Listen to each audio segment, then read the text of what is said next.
got sunshine. In a bag, I'm useless, but not for long. The future is coming on. I ain't happy, I'm feeling glad. I got sunshine. In a bag, I'm useless, but not for long. The future is coming on. It's coming on. It's coming on. It's coming on. It's coming on. Finally, someone let me out of my cage. Now time for me is nothing, cause I'm counting no age. Now I couldn't be there, now you shouldn't be scared. I'm good at repairs and I'm under each snare. Intangible, but you didn't think so, I command you to. Panoramic view, look I make it all manageable. Big and shoes, sit and lose, so you deep in cruise. Chicks and dudes who you think is really kicking tunes. Picture you getting down in a picture tube, like you lit the fuse. You think it's fictional, mystical, maybe spiritual hero who are pushing you to clear view when you're too crazy. Lifeless to those, the definition for what life is. Priceless to you because I put you on the hype shit. You like it? Gun smoking righteous with one toe. Psychic, I'm on those, possess you with one. I ain't happy, I'm feeling glad. I got sunshine. In a bag, I'm useless, but not for long. The future is coming on. I ain't happy, I'm feeling glad. I got sunshine. In a bag, I'm useless, but not for long. The future is coming on. It's coming on. It's coming on. It's coming on. It's coming on. The essence, the basics, without it you naked. Allow me to make this shine like in nature. Rhythm, you have it or you don't, that's a fallacy, I'm in them. Every sprouting tree, every shallow piece, every cloud and sea. You see with your eyes, I see destruction in the minds. Corruption in disguise from this fucking enterprise. Now I'm sucking to your lies through Russell, not his muscles but percussion he provides. With me as a guide, y'all can see me now cause you don't see with your eye. You can see with your mind, that's the end. So I'ma stick around with Ross to be a mentor. Bust a few rhymes so motherfuckers remember where the thought is. I brought all this so you can survive when the law is lawless. Feeling sensations that you thought was dead. No squealing, remember that is all in your head. I'm happy, I'm feeling glad. I got sunshine. In a bag, I'm useless, but not for long. The future is coming on. I ain't happy, I'm feeling glad. I got sunshine. In a bag, I'm useless, but not for long. The future is coming on. It's coming on. It's coming on. It's coming on. It's coming on. My future is coming on. It's coming on.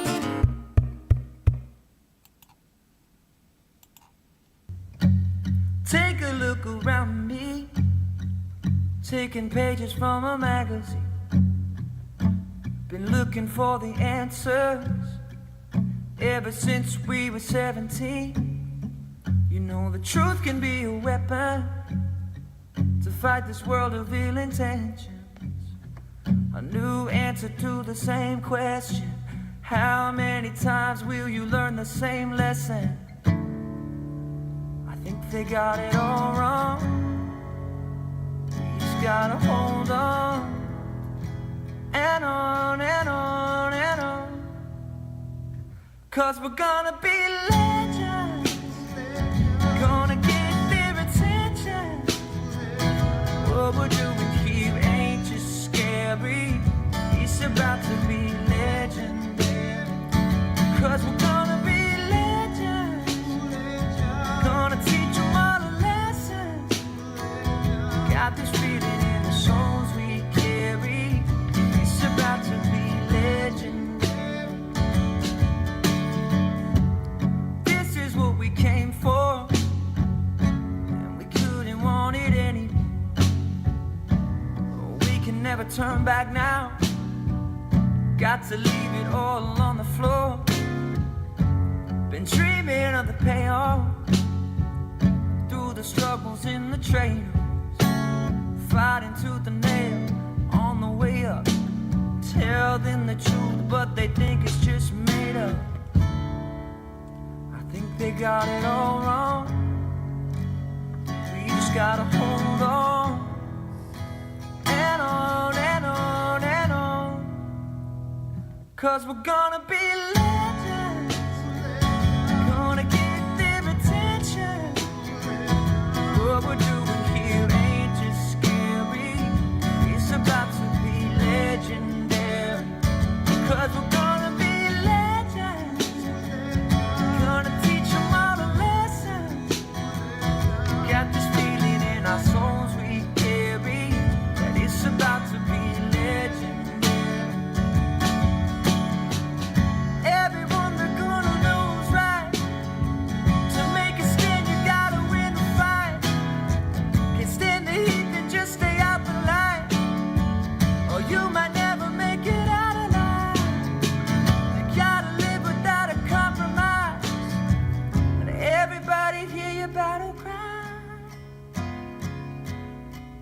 'cause we're gonna be legends.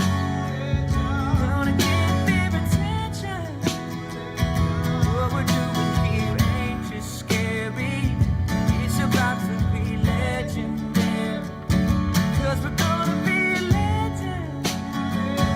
Gonna get their attention. Got this feeling in our souls we carry. It's about to be legendary.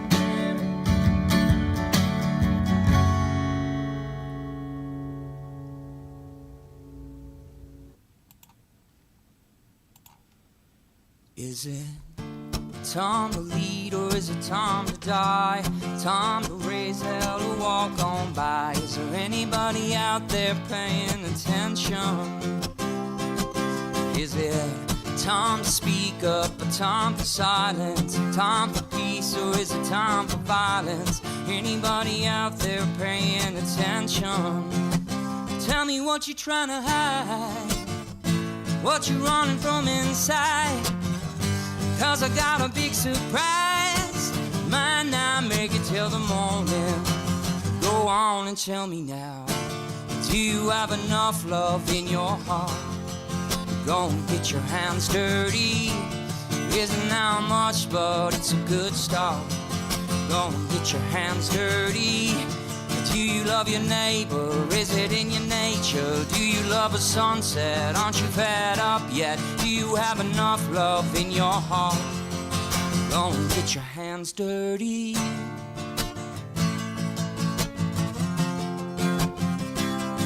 Get your hands dirty.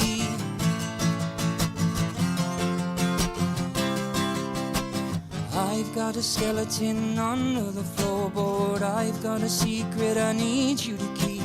Run away, you have been forewarned. I don't wanna go off in the deep.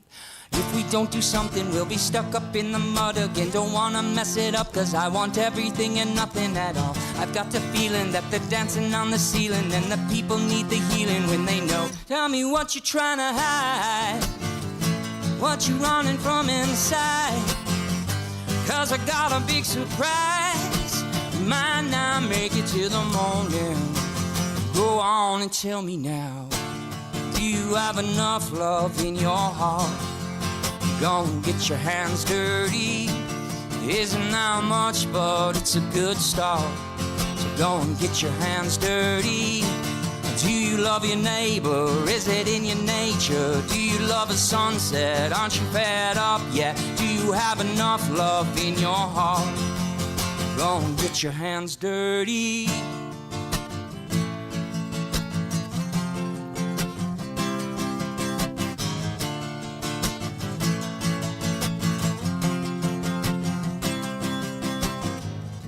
Is there anybody out there paying attention?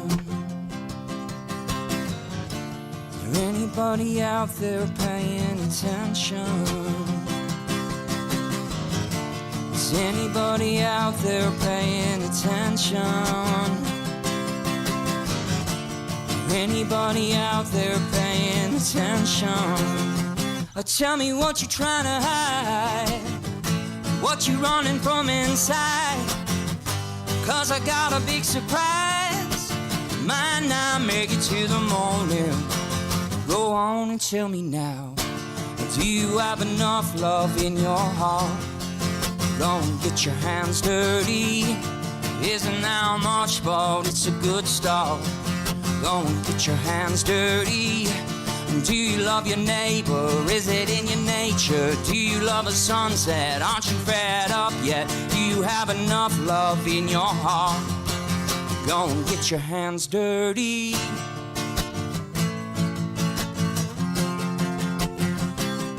Get your hands dirty.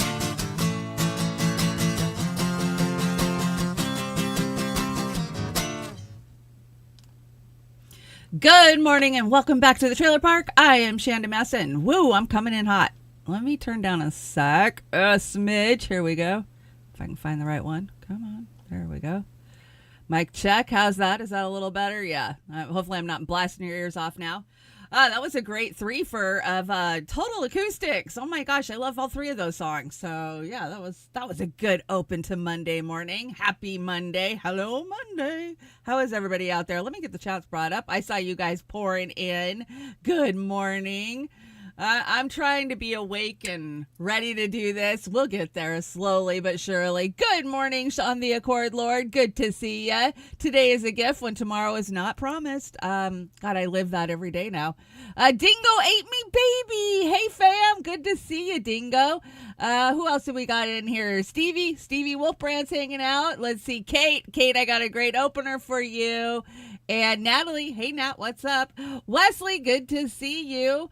Fingerman's in the house. The Taco Kid from Alamo Town is hanging out today too. Alberto, good to see you. Mastermind, you like those covers? Mastermind, you always appreciate my covers. Why am I so cut off today? I might have to fix that.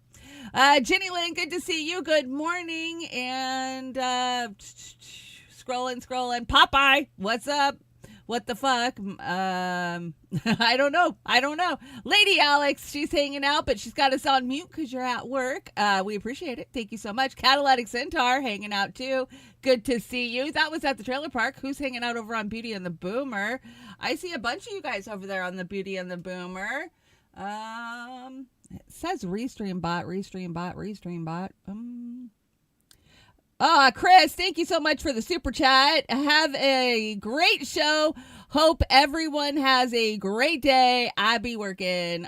Chris, thank you so much. Yeah, you guys can give super chats over on Beauty and the Boomer, which is Oz and Mine's main channel, but I've been trying to build the trailer park, so you guys know. Let's see who's hanging out on the other platforms. Over on Rockfin, we've got Denver Attaway. Hey, Denver, what's up? Kate's hanging out over there with Denver. Good to see you. And we got somebody watching over on Rockfin. Rockfin picks up slowly. I don't know. And we're out on X. If you're watching us on X, hello, X land, the land of Elon. I heard somebody call it purgatory today. Yeah. X is purgatory. You're just stuck over there. Hey, Salty's Digital Dive coming in. And Kill Your E-Great Gross. Good to see you. I've got a huge show. There's so much to talk about. Oh my God, it's only been, a month of Trump, and there's just so much. First of all, I want to thank you guys so much for helping out DC. You guys can donate to DC. I haven't pulled it up, but you can find it over on my Facebook for sure. Poor DC. DC's going through it right now. We're doing a little mutual aid, so thank you guys so much for that. And as you guys know, I'm going through immunotherapy right now, and I gotta tell you, it's kicking my fucking ass. It's kicking my ass worse than chemo and radiation did. I feel like I have the worst flu every fucking day, like body aches, chills, sore throat. I freeze. I just got to get in bed with my electric blanket. And so I'm trying to suck it up. But once we start the radiation on my brain, I might end up having to take a couple of shows off. I'm trying to keep up with all my shows. If you want to help me out, there is some ways you can. Venmo, Cash App, and PayPal are always the best because they go directly to my accounts. I heard Steve over at AM Wake Up got a spanking by Rockfin. Don't bite the hand that feeds you, right? Yeah. If we poo-poo on the platforms, they poo-poo on us, but they poo-poo on us either way, so we know that. Fair use. Speaking of poo-pooed platforms, we are up on YouTube today, so you know what that means. We can't tell any truths, and these are merely my opinions, and please go out there and do your own research. Willie Braggs is in the house this morning. Willie Braggs, thank you so much for the super chat. Says, you both inspired to do a Bernie live stream tonight. Or you both inspired me to do a Bernie live stream tonight. One for Thursday night because of Saturday night, because you were both on fire Saturday night. Oz was on fire Saturday night, wasn't he? I told him that as soon as the show was over. I was like, damn, you were all fired up tonight. And he was. You know, when you give as much time and support to a political candidate as we did to Bernie frickin' Sanders, and then you see him for what he truly is, it fucking pisses you off, right? We really thought Bernie would bring about change with the way that he fired up the younger generation, and how we thought we could go in and use the political levers inside the Democratic Party to implement change, and we were just slapped in the face. We were literally locked out. And there is no way to change a corporate captured party, which is where Bernie resides, even though Bernie likes to pretend like he's independent. So I'm so glad we inspired you, Willie. Get out there, speak your truth, get up on that soapbox and let others know how you are feeling. Because you know what? Fuck the system. The system is not usable. It's broken. And everyday Americans think that if they cast their vote, or if they really got truly fired up and went inside their local Democratic Party or Republican Party, they could change anything. They're wrong. They're wrong. And it takes going inside one of these massive conglomerate parties to understand that. So thank you so much. Here's a little song I wrote called Where in the Hell Did the Weekend Go? Where in the hell did the weekend go? It's just gone. I don't know. No, put me back in. I was just about to watch Trailer Park Pundit. Yes, we are getting into this. It is Monday morning. Good morning. Okay, Kate, this video is for you. Let me bring in the big screen for you. When I saw this video, I was like, oh my God, I got to get this for Kate. This is a woman in Russia with her pet raven. Oh my gosh, I'm so jealous. I want one. Come on. There we go. Play.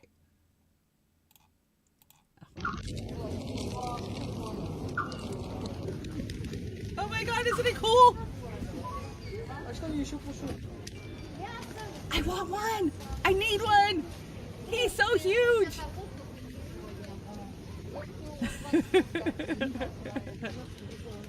That's Kate in another reality. Another timeline. I love it. I saw a video of some crows. Somebody had put some almonds out somewhere on the East Coast, probably Long Island or something, for some crows. And all the crows got in a line and took turns eating a couple almonds and leaving a few for the crows behind them. Incredible smart birds. That was for you, Kate. Yeah, I want a pet. I want a pet raven for sure. Okay, let's get started in this nightmare. Let's start out with CPAC and Chainsaw Massacre Elon.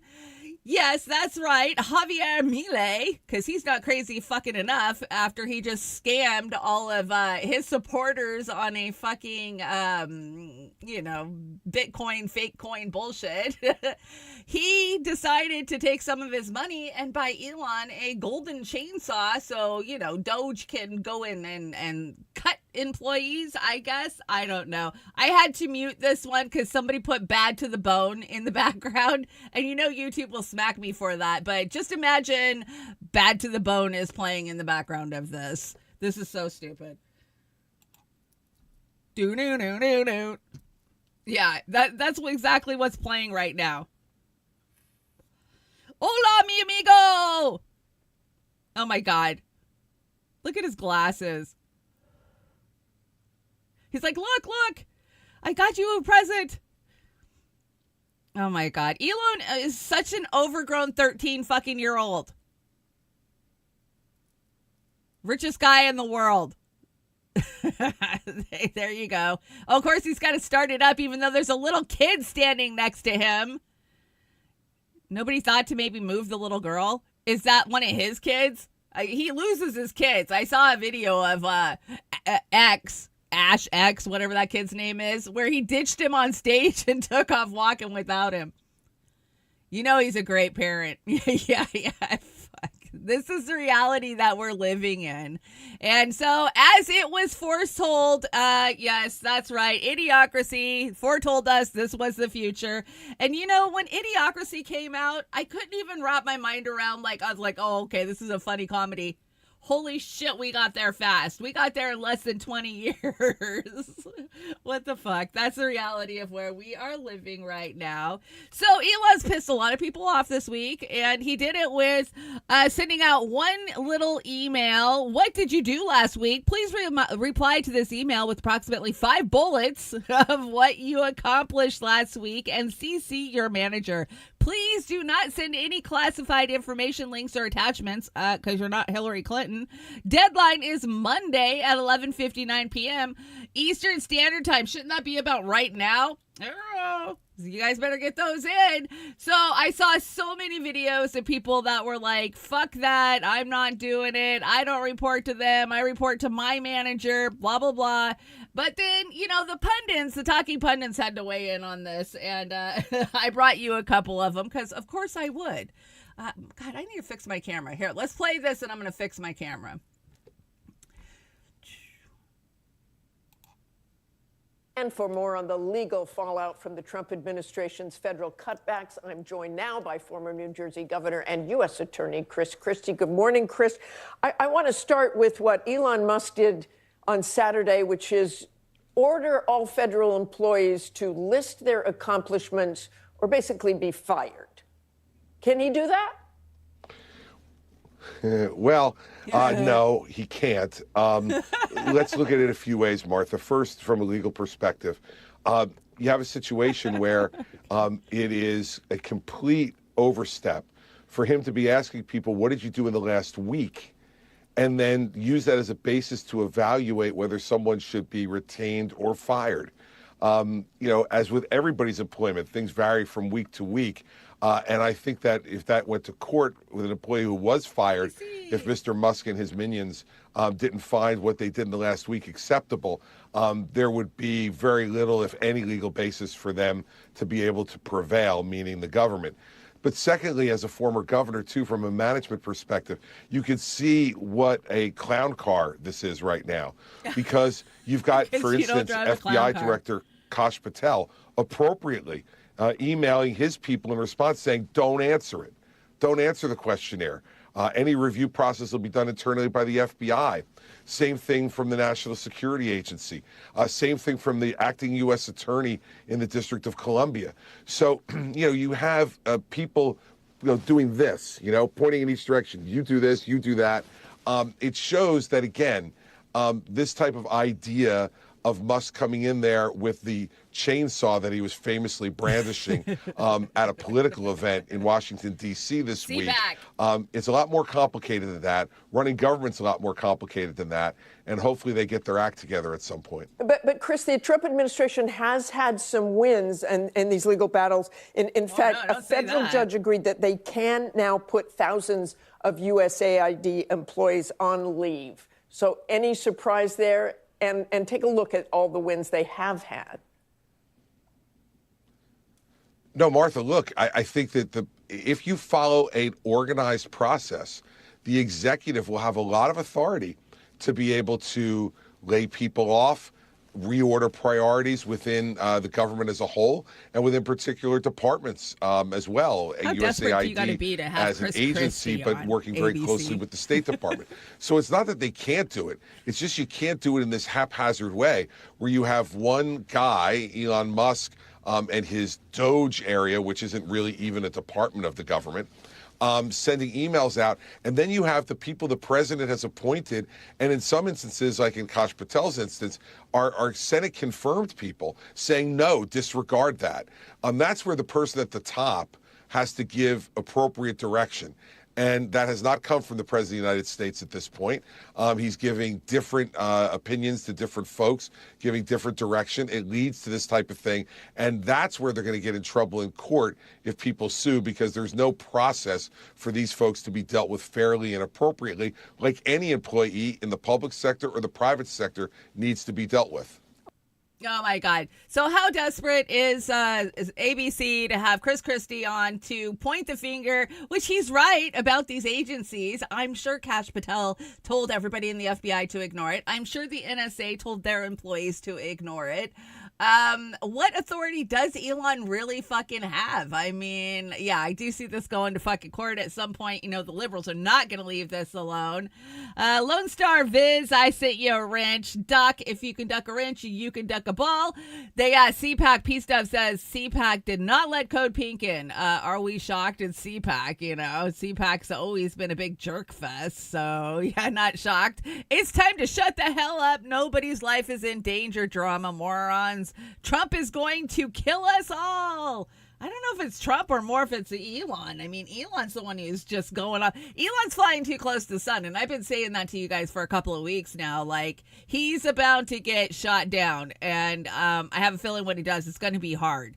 And it'll probably be from the right, not the left. Okay, so here's some great advice over on CNN, because all of the talking heads had to talk about this one. And this will show Trump, well, we mean business. Yeah, the Democrats are feckless, ineffective, useless pundits is what they are at this point. What are you recommending federal workers should do when they turn on the news today, they hear this, and they're like, I got a deadline by tomorrow night. What? Should I do this? Yeah. I hesitate to give personal advice. I guess if you can, cover yourself and do the 5 things you did last week just to be able to say, well, I did it. Just cover yourself and say, yeah, I did it. But, I don't want to really tell you what to do.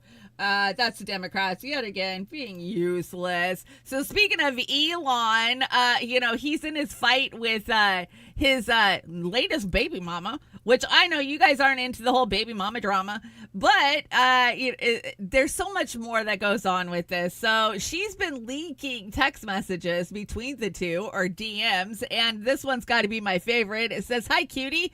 It says, hi, see you soon. And he says, I want to knock you up again. Oh my God, that's how he talks too. Holy crap. Anyways, here she is being virtuous and the moral authority over on Timcast. Who the hell still watches Timcast? I mean, we've all thought that guy was a CIA op for fucking years now. And yeah, she's not walking her talk and talking her walk. This is hypocrisy at its fucking finest. I mean, she comes out, she says this shit, and then she goes and gets knocked up by the world's #1 playboy. Like, what? Shut up.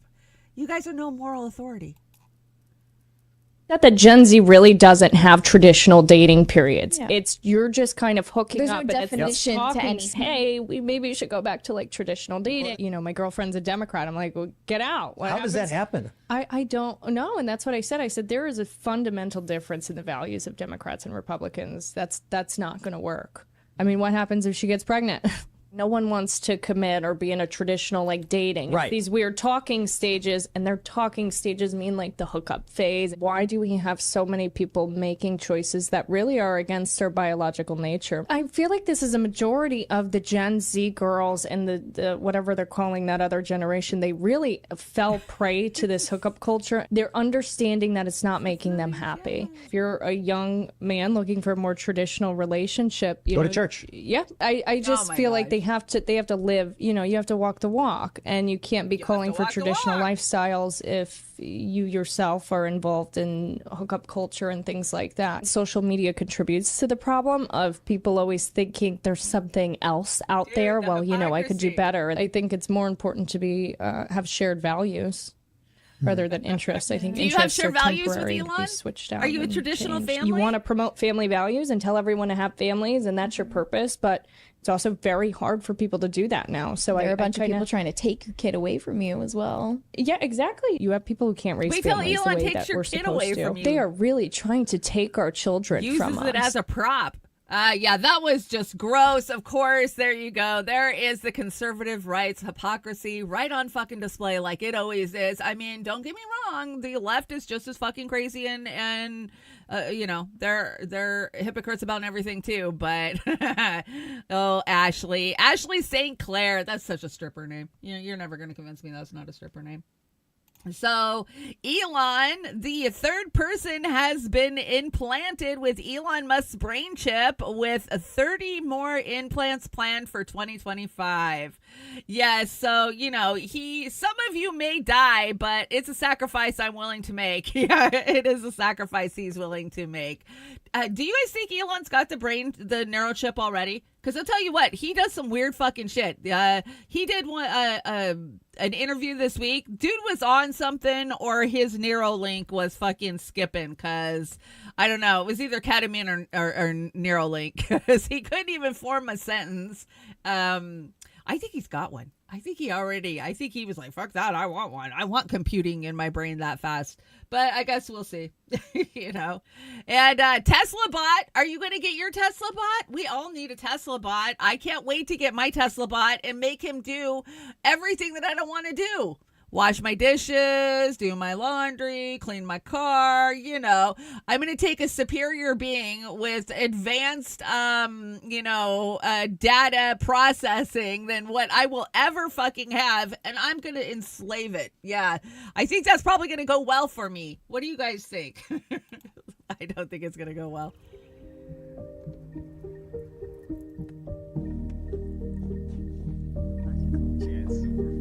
Right there.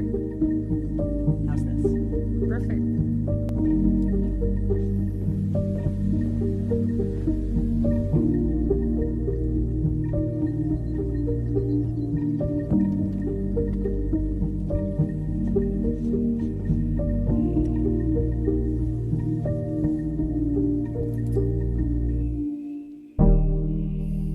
Yeah, it's just gonna go sit in another room while you're living your life. What the? Come on. Salty says he's too much of a pussy to get it. That's freaking hilarious. Oz the Boomer's in here making you guys laugh. I see. That's good. Yeah, Oz was on fire on Saturday night. Hey, Indy. Good to see you this morning, Indy. I saw you hanging out over on AM Wake Up. You guys know the two morning shows to watch in the morning are AM Wake Up and Hardlands Media. Yep, that's where you should be before my show. Every week. So let's hear from the one and only Whitney Webb, because she has been telling us about our dystopian future for a long freaking time. Now, she stopped over at, do you guys remember After School, the channel After School that does these really cool drawings and he talks to some amazing people? Well, he's got a new channel, Before School. I'm assuming it's because After School probably got censored by the YouTubes, would be my guess. But she did an interview over there, like a 2-hour one, 2 months ago, I want to say. Sorry I missed it, but I watched it later. So here's a little clip from it and what we have to look forward to in our dystopian future. So it seems like we're being presented this idea that it's inevitable that we're going down this transhumanist AI post-human world. We're going down this conveyor belt towards this future. And I think it's people like you and me are saying, we don't have to go down this conveyor belt.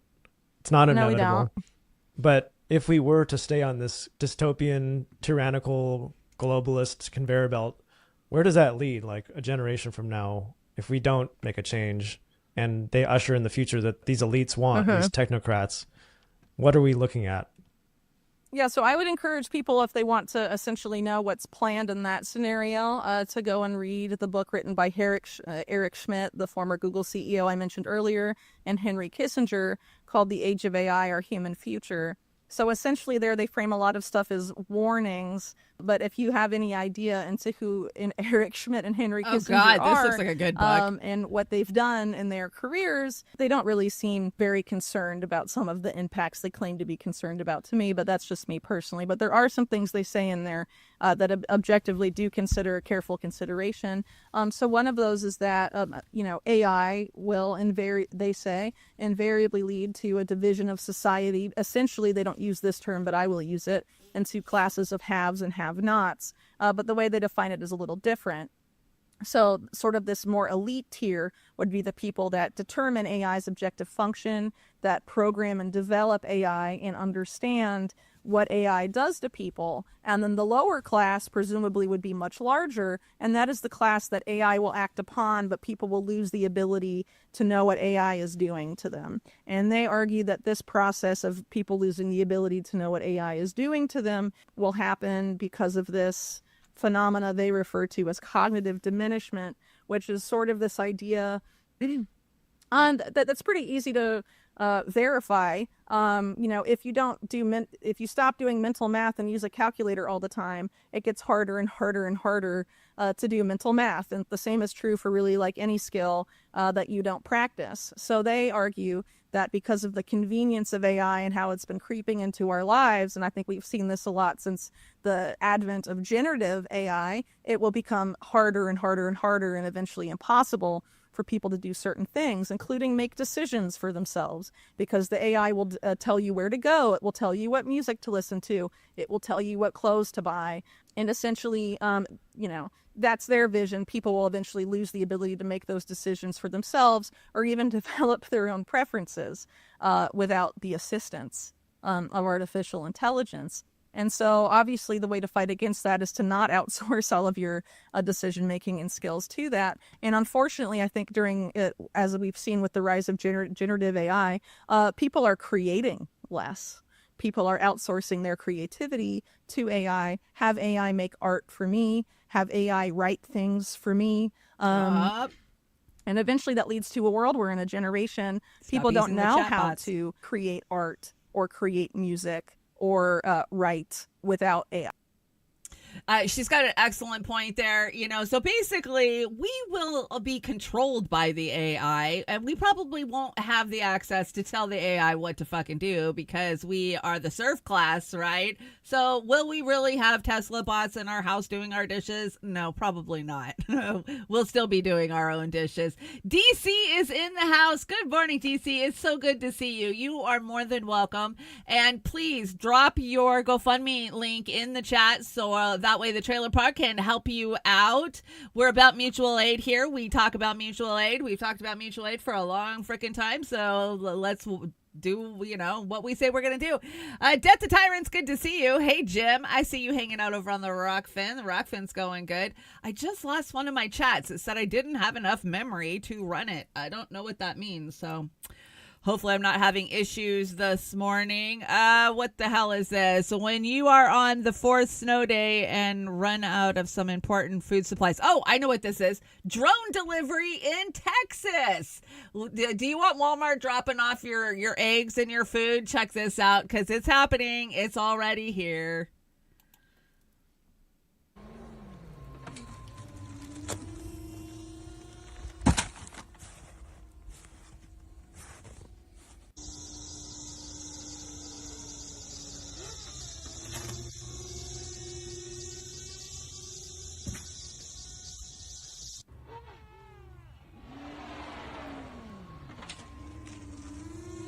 Why does it come in like it's bomb droning you? Jesus. Okay, so that is your future. I can't wait for the first lawsuit when grandma gets bonked on the head by somebody's freaking order and knocked the fuck out. Yeah, the last one there ended up in the neighbor's yard. That sucks. Why are they coming in so fast? Oh my God. Slow down a little before you release that shit. You're Obama. Yeah, that's the future. Crazy. And wrapping up with Elon, there's a lot of talk about what is in Fort Knox. Now, we've talked about this a lot. We know that the only thing in Fort Knox is vaccines. That's right. They have an emergency stash of vaccines in Fort Knox and have for a long fucking time. But is there actually gold in Fort Knox? A lot of people say that there hasn't been any gold in Fort Knox since Nixon or maybe Reagan. Yeah, they're a little busy right now. And Doge opening the vault at Fort Knox. What? It's just eggs. That would be worth more than gold probably at this point. Have you gone and bought eggs lately? Yeah. Time to get some chickens. Oh, that's right. They're so regulated where I live that you can't have chickens in your own fucking yard. Ron Paul says, by the way, when I say cut taxes, I don't mean fiddle with the code. I mean abolish income taxes and the IRS and replace them with nothing. I can't agree more. So you guys know I love Professor Richard Wolff, and I always listen to what he has to say because I think he's one of the only sane economists in the country. And let's hear what he has to say about all this Doge business and the cutting of taxes. Raise the taxes. They're all worried sick about one thing. No one should make a mistake.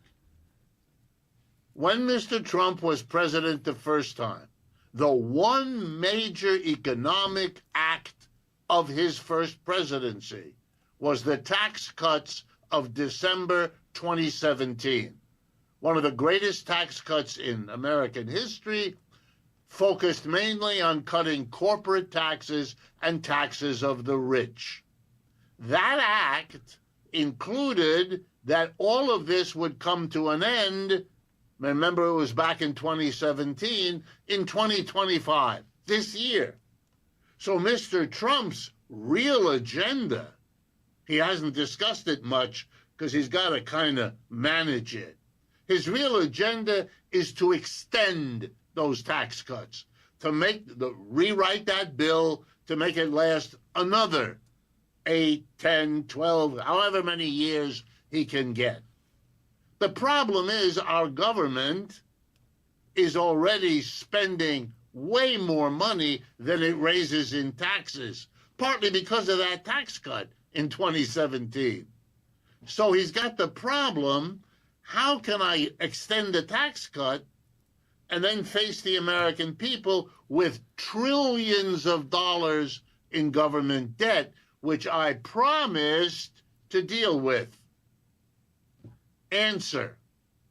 Tell a very conventional Republican story. I'm getting rid of unnecessary government fat. You used the word before. I love that. It's like losing weight. Who could object, right? We're on a diet. So we're on a diet. We're getting rid of the fat. That was never true. That was just pure ideological nonsense. They don't care about all those needs going unmet. They are glued to the idea if we lay off millions and millions of workers, whether they work for Social Security or AID or the Labor Department, or it doesn't matter. All of that money that we would have to raise in taxes to pay for them, we don't have to anymore. And we'll go to the American people and say, look, who cares about all those public employees who lost their jobs? I am able to say to you, we will not raise your taxes. Look at me, aren't I wonderful? You know, if you have the money of Mr. Musk to repeat that message from every bus stop, from every TV show, from every advertising venue, you might get away with it because people don't put 2 and 2 together. Here is the reality.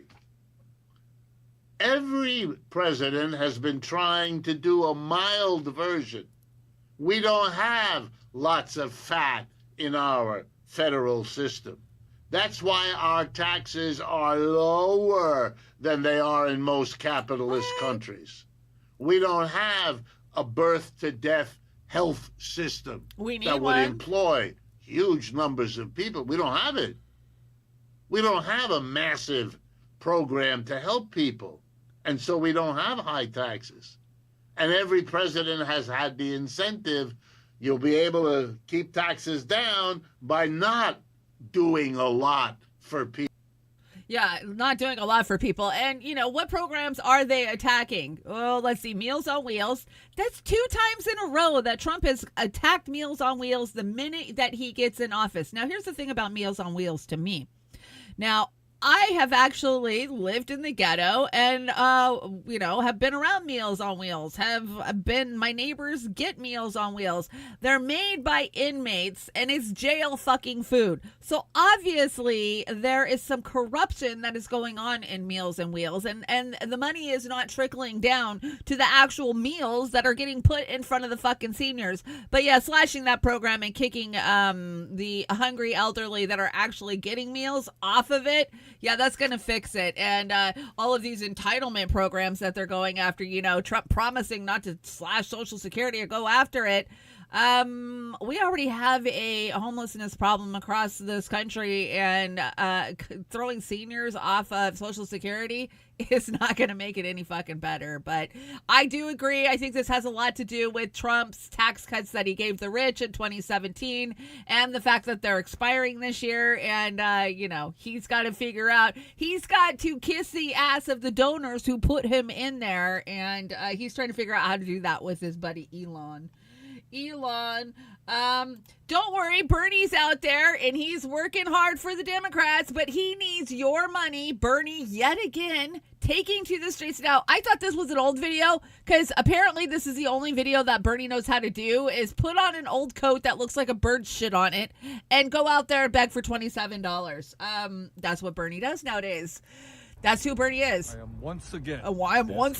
Financial support. Yes, this is. Why does he look like he has bird shit on his jacket? What? Times. Yeah, I'm crashed. Oh, there we are. We're back. We wrote it out. We wrote it out.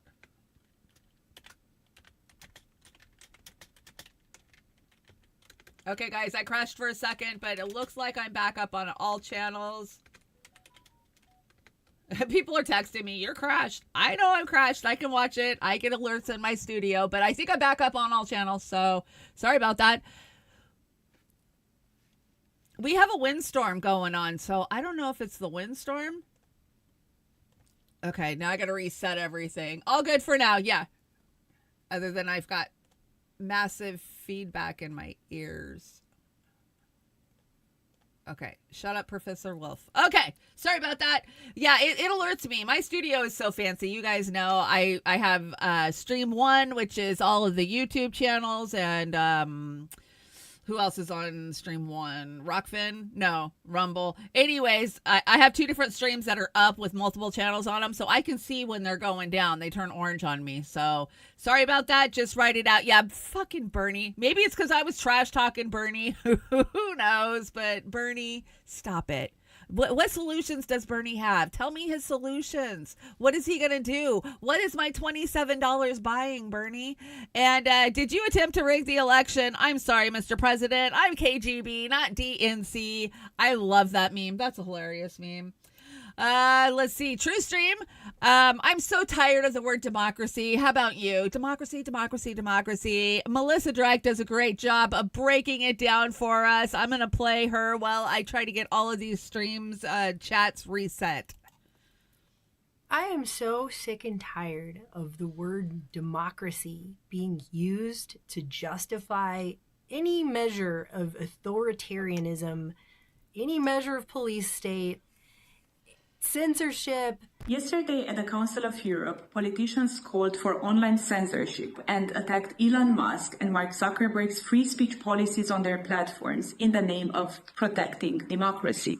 But we must nurture our democracy every day and defend our institutions against the corrosive power of hate speech, of disinformation. And I say hate speech cannot be defended on grounds of freedom of speech because it is an attack on our democracy. Board of the Alliance for Securing Democracy has a former acting head of the CIA, a former deputy head of the NSA, a former chief of the DHS on it. We want the values we cherish in the offline world also to be respected online. I don't watch the Munich Security Conference. It's not on my list of annual things to do, but this year I saw clips being shared because you had the German president and the German defense minister talking about how social media platforms like X and TikTok cannot be allowed to destroy our democratic societies. We Europeans demand that tech companies, just like everyone else, that these companies comply with European law, whether their name be TikTok, X, or something else. We cannot and will not allow platforms to destroy our democratic societies or cause serious harm to our children. And that's because you had J.D. Vance there, Vice President Vance, and he got up on stage and said that democracy is being used to justify censorship. The threat that I worry the most about vis-a-vis Europe is not Russia, it's not China, it's not any other external actor. And what I worry about is the threat from within, the retreat of Europe from some of its most fundamental values, values shared with the United States of America.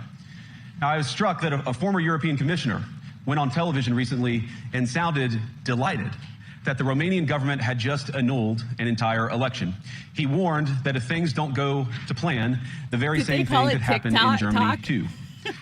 Now, these cavalier statements are shocking to American ears. For years, we've been told that everything we fund and support is in the name of our shared democratic values. Everything from our Ukraine policy to digital censorship is billed as a defense of democracy. But when we see European courts canceling elections and senior officials threatening to cancel others, we ought to ask whether we're holding ourselves to an appropriately high standard. So then you had the German defense minister get up and say that's not acceptable for him to say that. We fight for your right to be against us. That is the motto, one of the mottos of the Bundeswehr, and it stands for our democracy. This democracy that was just called into question by the US Vice President, and not just the German democracy, but Europe as a whole. He spoke of the annulment of democracy, and if I understood him correctly, he compares the condition of Europe with the condition that prevails in some authoritarian regimes. Ladies and gentlemen, this is not acceptable. It is. Oh my gosh. So what did you guys think of J.D. Vance's speech at the Munich Security Council? Now, I actually kind of liked it. I was glad he went and said, knock this shit off. Quit acting like you guys are about democracy when you guys clearly are censoring fucking people. And obviously you saw the response. Germany was not happy about it. But it's still J.D. Vance. I'm not expecting too much. Does that guy, Eyeliner Vance, thank you, Taco Kid from Alamo. I was just going to ask, does he have permanent tattooed eyeliner? Because it sure fucking looks like it. Like, I'm jealous. I wish my eyeliner was that good. You liked it too, E. Grey Gross? I did too. I couldn't deny it. And when the Republicans are on it, I will let you guys know. And I thought that was on it. I thought it was great. Like, good. About time somebody went over and told Germany that they've lost their fucking mind, because Germany has gone way over the fucking edge, man. They lost the plot a long fucking time ago. And I've got a great clip that's coming up from TruthStream that's hilarious. Moving on, what do we got? Let's see. Joe Rogan had Woody Harrelson on this week. Now Joe Rogan's tanking. His numbers are tanking. Why would that be? Why would that be? Because most of his viewer base is Republican, isn't it? So I don't understand why his numbers are going in the toilet all of a sudden. But it was bound to happen. You can only stay on top for so long. But let's see this conversation, because Woody Harrelson has a great point about the progressives. Have the progressives been co-opted? Abso-fucking-lutely. I was there in real time fucking watching it. And this is a great clip. Yeah, I bought a comedy club on 6th Street. What's it called? Comedy Mothership. Yeah, I'd like to do that. It's fun. It's a great place. My buddy Jimmy Dore is there this weekend, who's also great, and he's filming his comedy special there this weekend.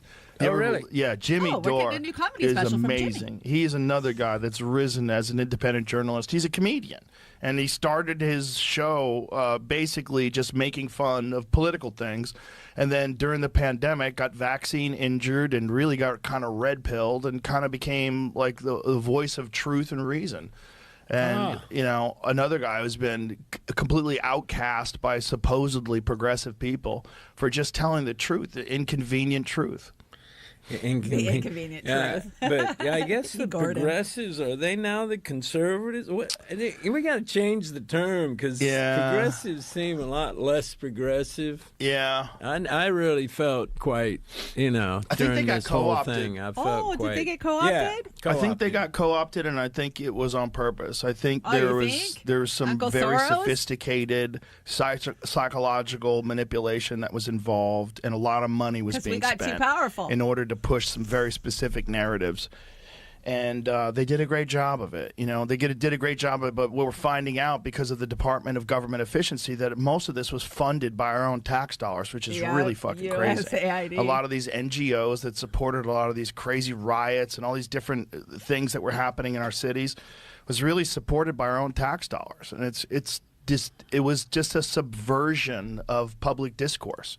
Instead of allowing people to figure out what's right and what's wrong, they pushed what they wanted you to say, and anybody who deviated from that was canceled. And because of the fact that before Elon bought Twitter, the left had complete, total control over the narrative because they owned all the social media sites and they were in lockstep with the government. They stomped on the far left.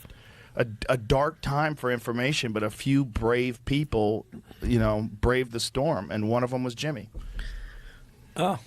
Yeah, we watched Jimmy falter. He's great. You would love him. Did in real time, you guys, didn't we not?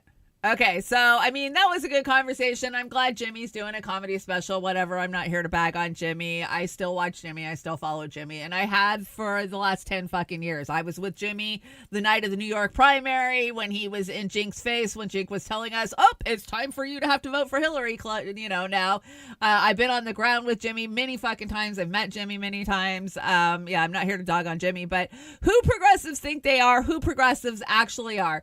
And what Joe said there is absolutely absolutely right. We saw it from inside the Democratic Party. If you were on the far left of that fucking party and you refused to get in line to that moderate fight of BLM and pussy hat wearers that were going after Trump and making Trump the fucking priority, and the huge swath of the energy that was in the party at the time were more of the Bernie supporting young who wanted solutions to homelessness and Medicare for all and the things that we turned out for. And of course they made stupid shit the priority, right? I mean, that's what the Democrats always do. That's what the moderates do. And now we pretend like there's still that kind of energy left inside the Democratic Party. It is not. Fetterman is not a progressive. AOC is not a fucking progressive. Let's quit pretending that there's progressive energy. Now, I don't identify as a progressive anymore. I haven't in many, many, many, many years. I identify as an independent who fucking knows better than to fuck around with either side of the duopoly, because they're both corporate captured and you're not going to get anywhere with either party. But yeah, definitely a good point. Joy-Ann Reid got canceled. The Reid is out. Yeah, that was the best news that we've got all weekend. I got to tell you, she is not happy. Let's see. Oh, poor Joy. MSNBC has canceled Joy Reid's 7 o'clock show, The Reid Out. No! As part of a major overhaul by the network's new regime. Reid, an unabashed liberal, mainstay, in fact, you could argue, and an emphatic Trump critic, will be replaced by a new show hosted by former Obama staffer and Bernie Sanders backer Simone Sanders Townsend. No! Also, No! former RNC chair Michael Steele It's not gonna get and any Alicia better. Menendez, the daughter of disgraced New Simone Jersey Senator Bob Sanders. Menendez. Reid has been a host on the network since 2016. And Oh my gosh. Okay, so we thought it was good news, but it turns out it's bad news because infiltrator to the Bernie Sanders freaking campaign, and we called it out in real time, Simone Sanders is now replacing her. So yay, nay, whatever, same smell. So I hear MSNBC finally canceled Joy-Ann Reid's show. That's cool. Now can you do ABC's The View? Yes. I would be on cloud nine to hear The View got canceled. I got to tell you, that show is the poo. The poo. I think Oz got us a little funny here. Oh, yes. Bye-bye, Joy-Ann. But that's okay, because she's got a powerful TikTok presence. You know, she's out there doing her TikToks and giving you guys her opinions on anything. My hair's getting a little longer than hers now, I want to say. And Joy-Ann Reid fired. Yay. Simone Sanders replacing her. Nay. Yeah, that's sad. That's just sad. This is hilarious, Jim Buer. When a Democrat can't win an argument, you're a Russian bot. That's the way it's been since 2016. You guys know you're all Russian bots out there. This is just funny. Get your head out of your ass. Hey, shh. It's okay. It's okay. Take a deep breath. You had a surgery. You've been under anesthesia, but you're okay. We're gonna get you out of here. What's going on? Well, you had an event, and we had to operate, but you're gonna be okay. Why is my rear end killing me? We had to perform an emergency intracranial rectal removal, and the worst part is, this has been happening a lot. This is the second time you've been in the hospital because your head has been up your ass. I need to ask you something. Are you a Democrat? Yeah, of course I am. Yeah, absolutely. Okay. I was in the union about 20 years ago. Okay. Oh, slow down. We don't want that head to go back up there. All right? This happens a lot with liberals. Your beliefs and the way you vote affects the way your head relates with your butthole. And it'll just go right up there and it'll block reality. But we gotta be loyal and no matter what this is- Whoa, shush. It'll happen right as I'm sitting here. It's not pleasant to watch. So I want you to take a look at this. That is the Constitution. Now look at it, read it, and that's going to affect the way you see the world. Welcome aboard. I'm also going to write you a prescription for a couple of old Ronald Reagan speeches. That was freaking hilarious. Yeah, careful. Your head might go up your ass. Just comedy gold, Jim Buer. Okay, so today's fuck off pie. Who gets a fuck off pie today? That would be none other than New York's Kathy Hochul, because this chick, oh my God. Okay, so the football analogies in the zone, I'm so over these. And yes, it started with Steve Bannon a couple of weeks ago, if you guys saw that interview. It was terrible. But anyways, just let her rip. Face the nation. Are Democratic governors going to start to work together on this? Is there legal pushback?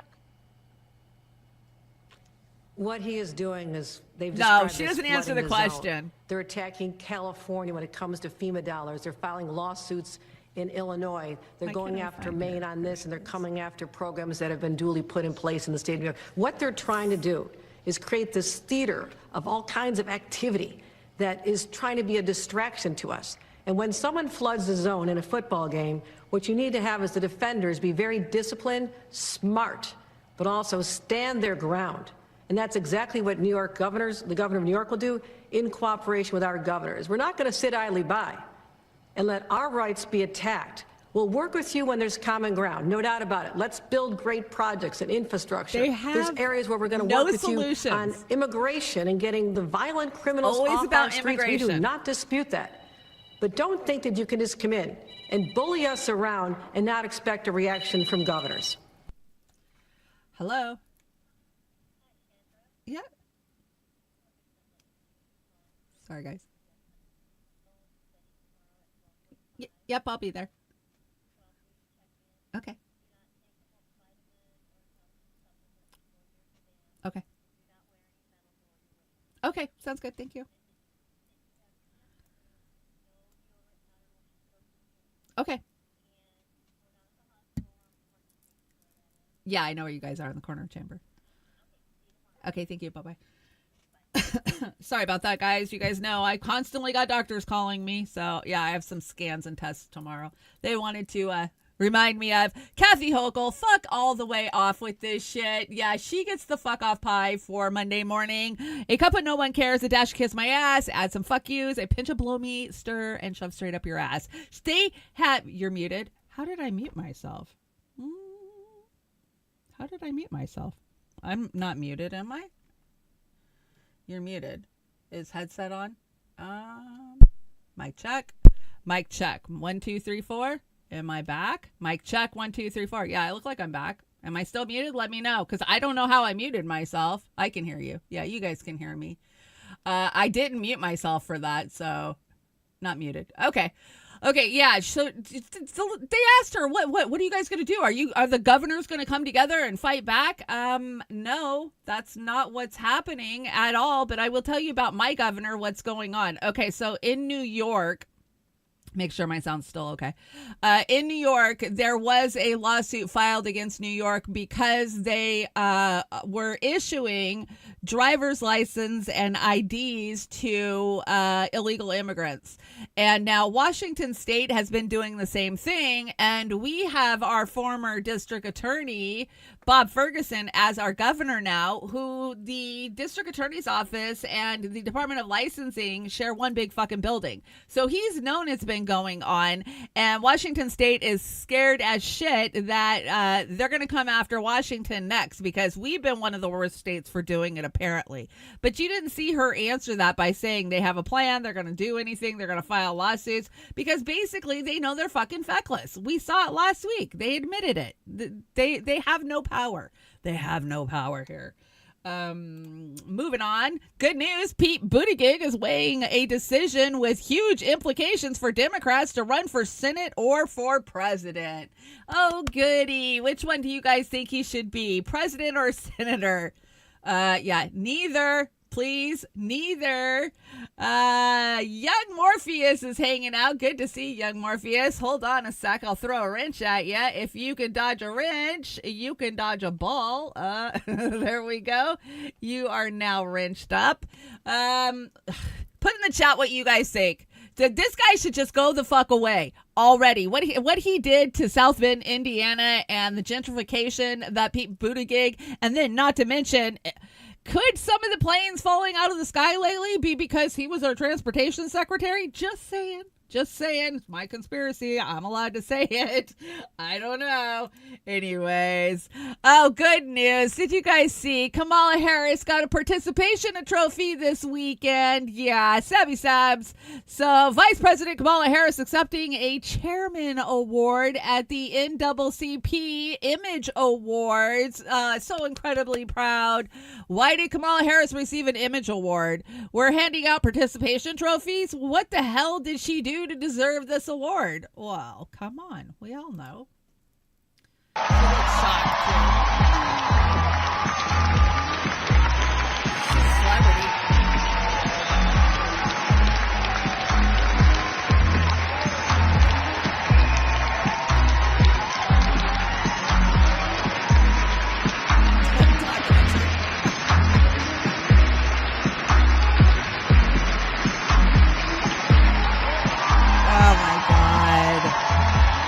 This is the clown show reality that we fucking live in.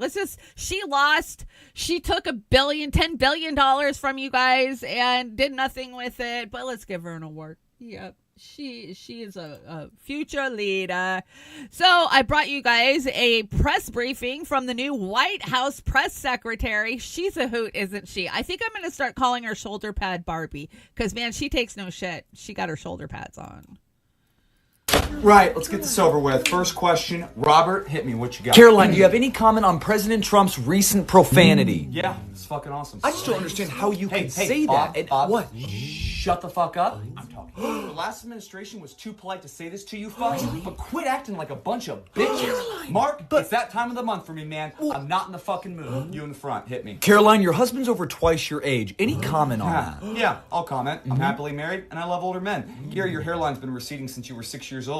Any comment on that? Caroline! Didn't fucking think so. Hey, how about this? Instead of asking about my husband's age, why don't you do your fucking job and ask questions that Americans will benefit from? Jerry, I swear to God, you keep crying like a little bitch, I'll have ICE come to your house and deport your poodle. Don't think I won't fucking do it. Like, I don't understand Peter, you're barking up the wrong tree. You're 46 with back problems. I'm 27 with a black belt in jiu-jitsu. Really? I will beat the shit out of you so bad your wife will lead you for Roger. Don't fuck with me. As you can tell, there's a new sheriff in town. So nut up, bring your A game, and start asking better questions. And Peter... What? Dude, stop with the fucking bow tie. What? You look like a pedophile. That's all the time I got for you fucks. I'm out. Oh, don't you just love her? She's fucking hilarious. Now, that was funny. I don't know who that comedian was, but that was funny. Let's see. Zelensky, everybody's heading to Ukraine. Did you see this? All of the talking heads are over there, and including most of Europe's finest, because they want to continue the war in Ukraine. And here we got Jake Tapper getting schooled over at State of the Union by the Trump administration. This is just good. I'm sorry. It is. Watch. What do you say to the millions of Americans and people around the world who are concerned that the United States right now doesn't seem to understand who actually launched this war against Ukraine and is actually trying to sidle up to the bad guys, Putin and the Russians, while screwing over the good guys, Zelensky and Ukraine? I think that is a fear that a lot of Americans have. Well, look, I've heard that kind of talk. I don't necessarily agree with it. He ain't taking but it. Let me say this. I'll make a few comments. The first is that the war, irrespective of who started it, needs to end. Too many people's lives have been expunged as a result of it, and it just doesn't make sense to the president. He wants to be the peacemaking president, peace through strength, and I don't blame him. I actually concur right down the line with his thought process around this. That's one. Two, that the war didn't need to happen. It was provoked. It doesn't necessarily mean it was provoked by the Russians. There were all kinds of conversations back then about Ukraine joining NATO. The president has spoken about this. That didn't need to happen. It basically became a threat to the Russians. And so we have to deal with that fact. And those are real facts on the ground here. Cheeky got fucking owned. I love it. He was throwing bullet points at him. We need somebody to do one of those smack, where it blackens his eyes. Because Jakey got schooled. That was good. I wait every Sunday for the morning show pundits to do their fucking rounds so we can just laugh at their dumbasses, because there isn't one primetime channel morning show that's worth a shit. State of the Union, fucking Face the Nation, all of them. They all fucking suck. They all suck. And what was this? I don't know. Let's play it. So basically, NATO as a concept, it doesn't work. You can't have ready interoperable forces. It just doesn't work.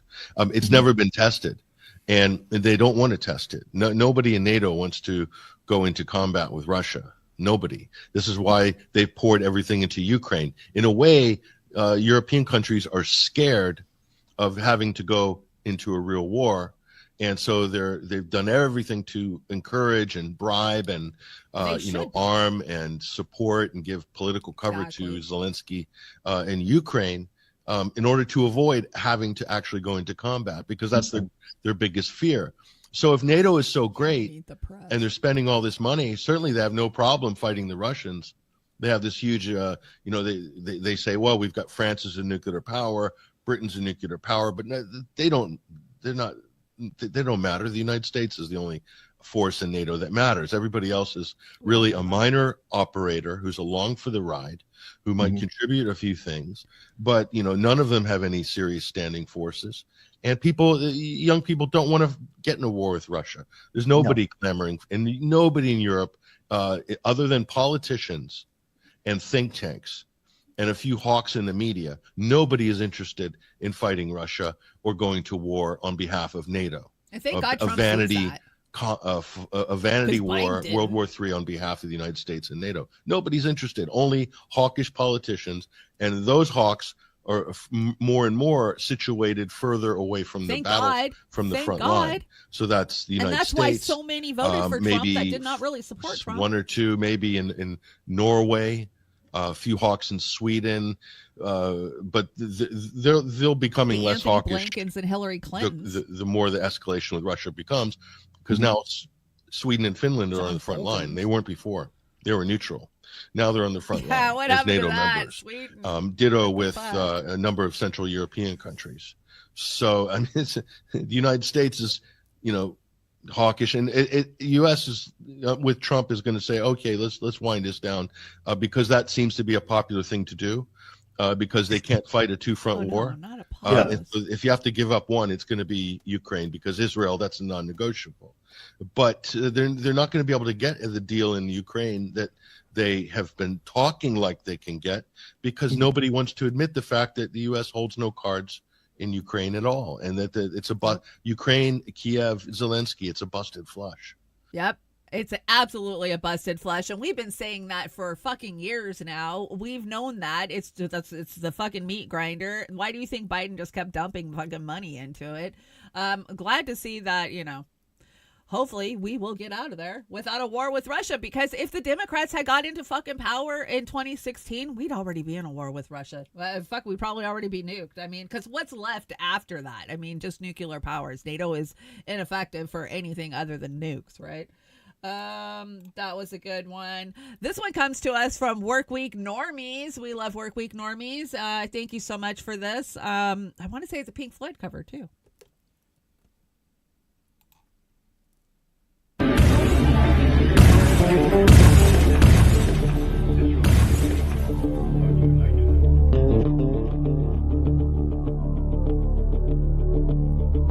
We don't need your occupation.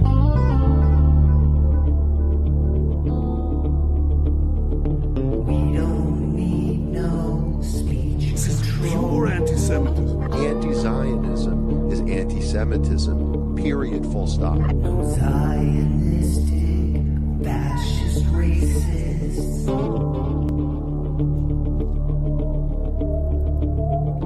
Israel, leave them kids alone.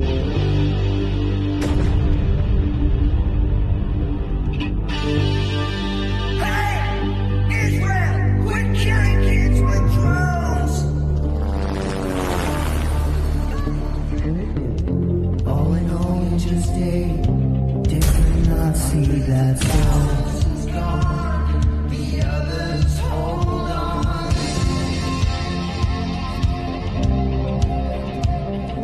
Home is just a memory.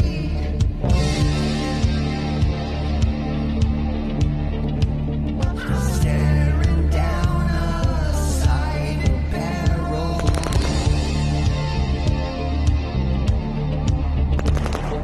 What else did they expect from me to choose?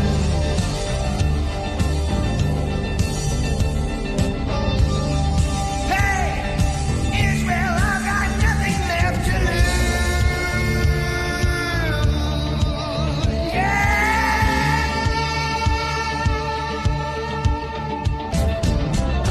All in all, you're just another Nazi, that's all. Zionism is poison for everybody, including the Jews.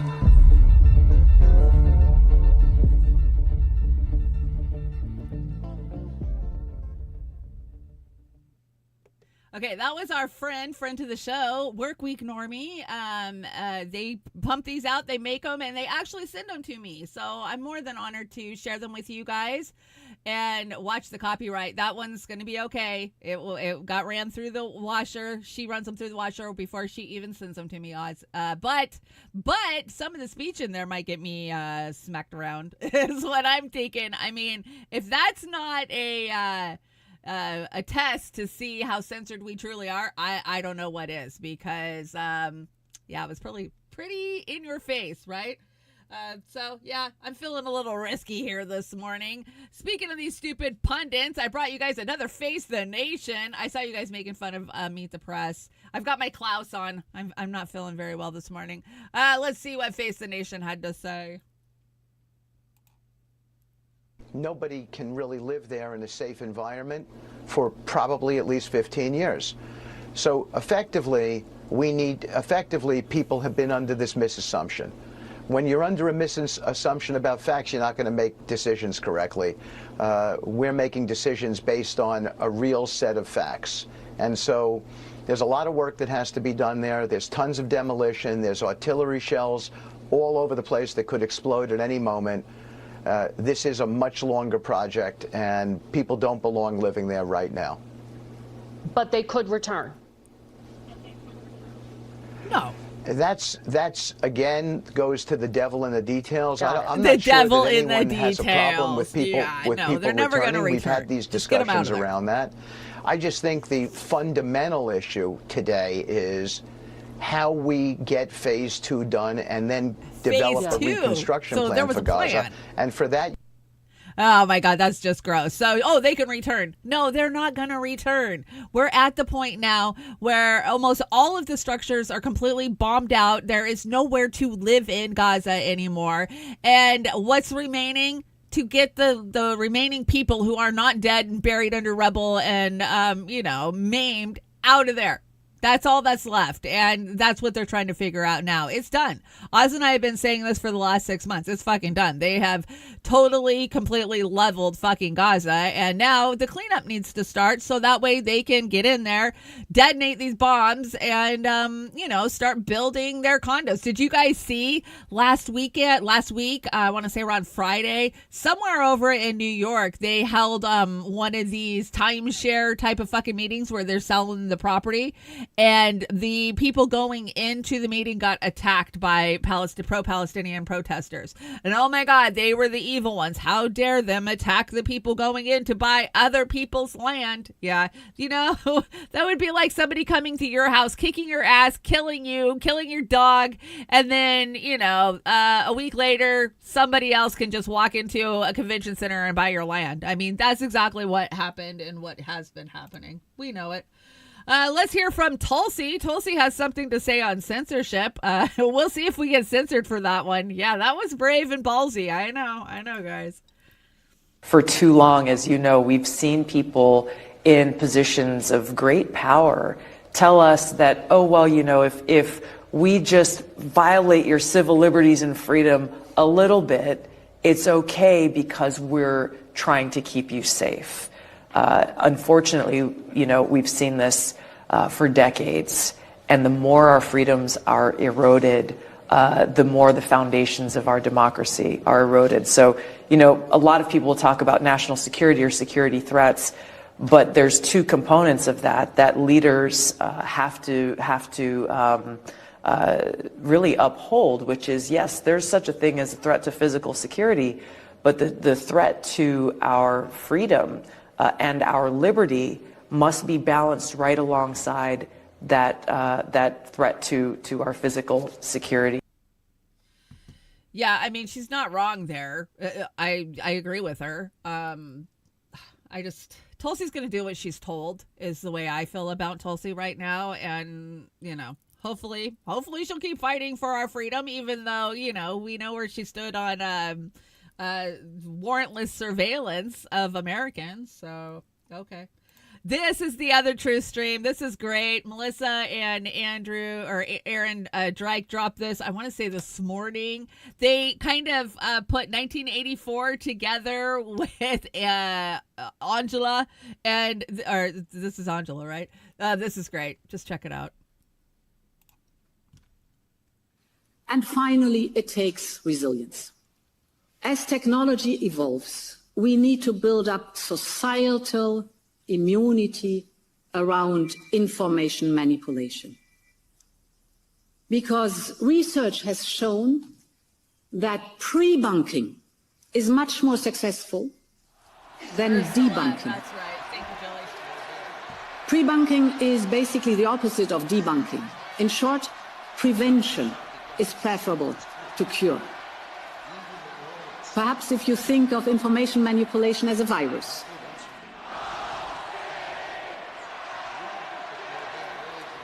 Instead of treating an infection once it has taken hold, that is debunking.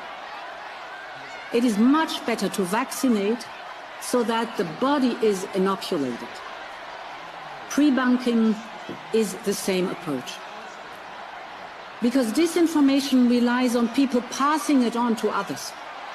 It is essential that people know what malign information's influence is and what the techniques are that are behind it. And as the knowledge goes up,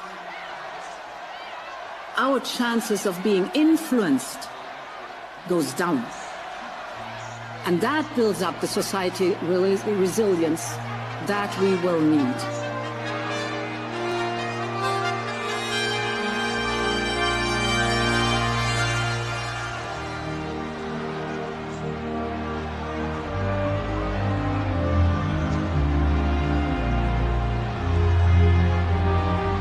There you are, a message from Big Brother. Free bunking. Yeah, I don't know if I'll get hit for the end of this. I don't know. Wow. The truth of that is so fucking hilarious. It's funny, but it's sad, isn't it? That when I retweeted this morning, I was like, that's funny, but it's sad, because that is the reality. Pre-bunking, not debunking, pre-bunking, rebunking, underbunking. What the fuck? Yeah, we are living in an Orwellian fucking surveillance state. We know it. We talk about it every day. Let's see. They say the first arrest will shock the world. Hell, at this point, any arrest will shock us. Yeah, any arrest would shock us at this point. We got Kash Patel. We've got a new FBI deputy director, right? All of these guys are supposed to be out there catching the bad guys. We shall see. Will anybody get arrested? Who's getting arrested? Better to bunk. Jelly. Better to bunk. And update on Luigi Manasone. How do you say it? Wow, my brain is misfiring this morning. Anyways, Luigi was in court on Friday, and he has quite the following of young women. Check out this bullpen at the courthouse of supporters that he's got. Luigi Manajone, right? Why can't I say it this morning? Yeah. St. Luigi. Yeah, I absolutely. Manajone, right? Manajone. Yeah. I don't know. My brain will not retain it this morning. Looking fucking sharp in court. He gave kind of a glare at the camera as the press as he was getting loaded up. But other than that, we didn't really get a lot of information from this trial. I think it was a pre-trial hearing is what it was. But oh my God, the fucking charges on this guy are insane. I am keeping an eye on this court, of course, like everybody else in the country. But holy shit, how many times can you get charged for the same fucking crime over and over and over? And the Fed trying to kill him? That's shocking. So, yeah, we'll see. We'll see. Ian Carroll says, I'm healthy and I don't want to pay for other people's health care. I haven't been to a doctor in a decade. That's because you don't have insurance, you dumb fuck. Anyways, triggered, total rubbish. This guy, could he get any fucking worse? Like, his true colors have been showing. Yeah. Guilty until innocent. Well, in America, that's how it works, don't you know? So Trump decided to call out none other than a Pfizer CEO, Albert Bourla, at a Black History Month. I don't even know why. Why would you be talking about the CEO of Pfizer? But he gets booed. Check this out. And Trump laughs. Check this out. Very good to us. Jay, thank you very much. Appreciate it very much. We also have the head of Pfizer here, so I want to thank him. One of the great people, one of the great businessmen. Thank you, Albert. Thank you. Thank you very much. Trump laughs. Thank you very much. Come on, read the room, Trump. Yeah, read the room, Trump. Nobody likes the CEO of fucking Pfizer, obviously. That was good. I wouldn't keep calling him out. But, you know, he doesn't care because that's where his donations and his support comes from. So he'll just do what he's got to do like he always does. You know he can't stand Elon. Come on, let's face it. Trump fucking hates Elon in private. I'll bet you anything. He hates that guy. But Trump is not above using somebody to get to his means, right? Yeah, this is exactly what's going on. Daily Mail says 26 out of 27 Lancet scientists who trashed the theory that COVID leaked from a Chinese lab have links to the Wuhan research. Oh, no way. No fucking way. Do tell. So every day they're fear-mongering us. Have you guys heard all of these fucking viruses that are coming for us? Let's see. Measles is coming to kill us. We've got Ebola. We've got N1H1. We got all the different bird flus. Yeah, you're fear. And they just had a conference, much like Event 201. You guys remember Event 201? I forget what they called this last one, but basically they all got together and figured out how are we going to get around the misinformation for the next pandemic. So, yeah, monkey butthole pox. That's what's coming next, says Salty's Digital Dive. Salty, I'm so hungover. I'm so sorry. Yeah, too bad it leaked from Fort Detrick, not Wuhan. It could very well have leaked from Fort Detrick. We don't know. Remember that one Chinese scientist that was arrested leaving Canada with vials in her boot or something? Yeah, there was a lot of crazy shit. Pre-bunking. Yeah, they were working on figuring out how to pre-bunk for the next one, because we know it's coming. So True Stream Media says in 2019, you remember that there was Event 201. Well, it was a simulation, right? Well, 2025 has one. It's called SPARS. Oh, the SPARS pandemic. It's all about communication issues. It begins with a preface about social media platforms. What are you up to, Billy? Yeah, we don't know. What is he up to? This is the only trick that they had up their sleeve when Trump got elected last time, was to unleash COVID on us. So we'll see what gets unleashed on us, because how dare you vote for Trump? We're going to make you pay. That's how I kind of feel about it.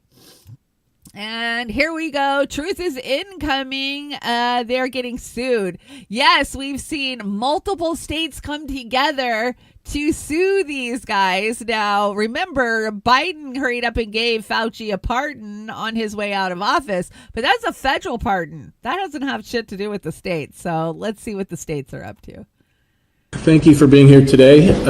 We brought together this press conference to make the following announcement. And that is today, Kansas is filing a civil suit against the Pfizer Corporation under the Kansas Consumer Protection Act, seeking enhanced civil monetary penalties, damages, and injunctive relief for misleading and deceptive statements made in marketing its COVID-19 vaccine. Pfizer also violated previous consent judgments with the state of Kansas, in which Pfizer promised never to use deceptive information to market their products. Kansas's case is the first of a multi-state collaboration, with Kansas being the first of 5 states to file suit. Before I go further, let me put this in context. As we all know, during the COVID-19 pandemic, there was a great deal of panic and anxiety. Many people who were elderly or who suffered from various medical conditions had already died when the vaccines became available. And when that time came, when the vaccines became available, every one of us had to make 2 decisions. Am I going to take the vaccine? And if so, which vaccine will I choose to take? And these decisions were being made in a hurry. In some ways, you could say even being made under duress. In such an environment, it is imperative that Kansans making that decision receive the truth. They needed the truth. All Americans needed the truth. Come on. And in multiple respects, Pfizer did not provide the truth. Much of the information in this lawsuit came out as a result of a FOIA lawsuit seeking information from Pfizer that still had not been made public. And it was only a result of that effort that some of the information in this lawsuit is available. I urge. Okay, we're not going to listen to the whole thing. It's like 5 freaking minutes. But good to hear somebody is finally calling these fuckers out for what they did to all of us, right? What is there? Only 20%? I think it's much higher than that are not vaxxed. I honestly do. I think a lot more people flew under the radar and didn't get it. I think that these numbers are given to us by the bureaucrats because they're bureaucrats, so I don't buy them. The U.S. is weighing destroying 500 million in stockpiled COVID tests. The government is reviewing proposals to shut down the program that shipped free COVID tests to American households and is considering destroying 160 million tests. Kind of convenient considering we paid for those tests, and now that COVID's still a thing, people are still getting COVID out there. COVID's still in your community. I promise you, they want you to pay $30 for a fucking test. So, yeah, let's just destroy these free ones. And if you need a test or want a test, you have to go out there and buy a test. That's what I see that saying, because people are still getting COVID. You're still having to take tests. Yeah, just give us our money back. Just give us our fucking money back. We didn't pay for this. Remember the movie, The Dallas Buyers Club, about a group of AIDS patients fighting for the right to use cheaper, effective drugs against American bureaucrats in the pockets of big pharmas? The bad guy was Anthony Fauci. That's right. None other than AZT.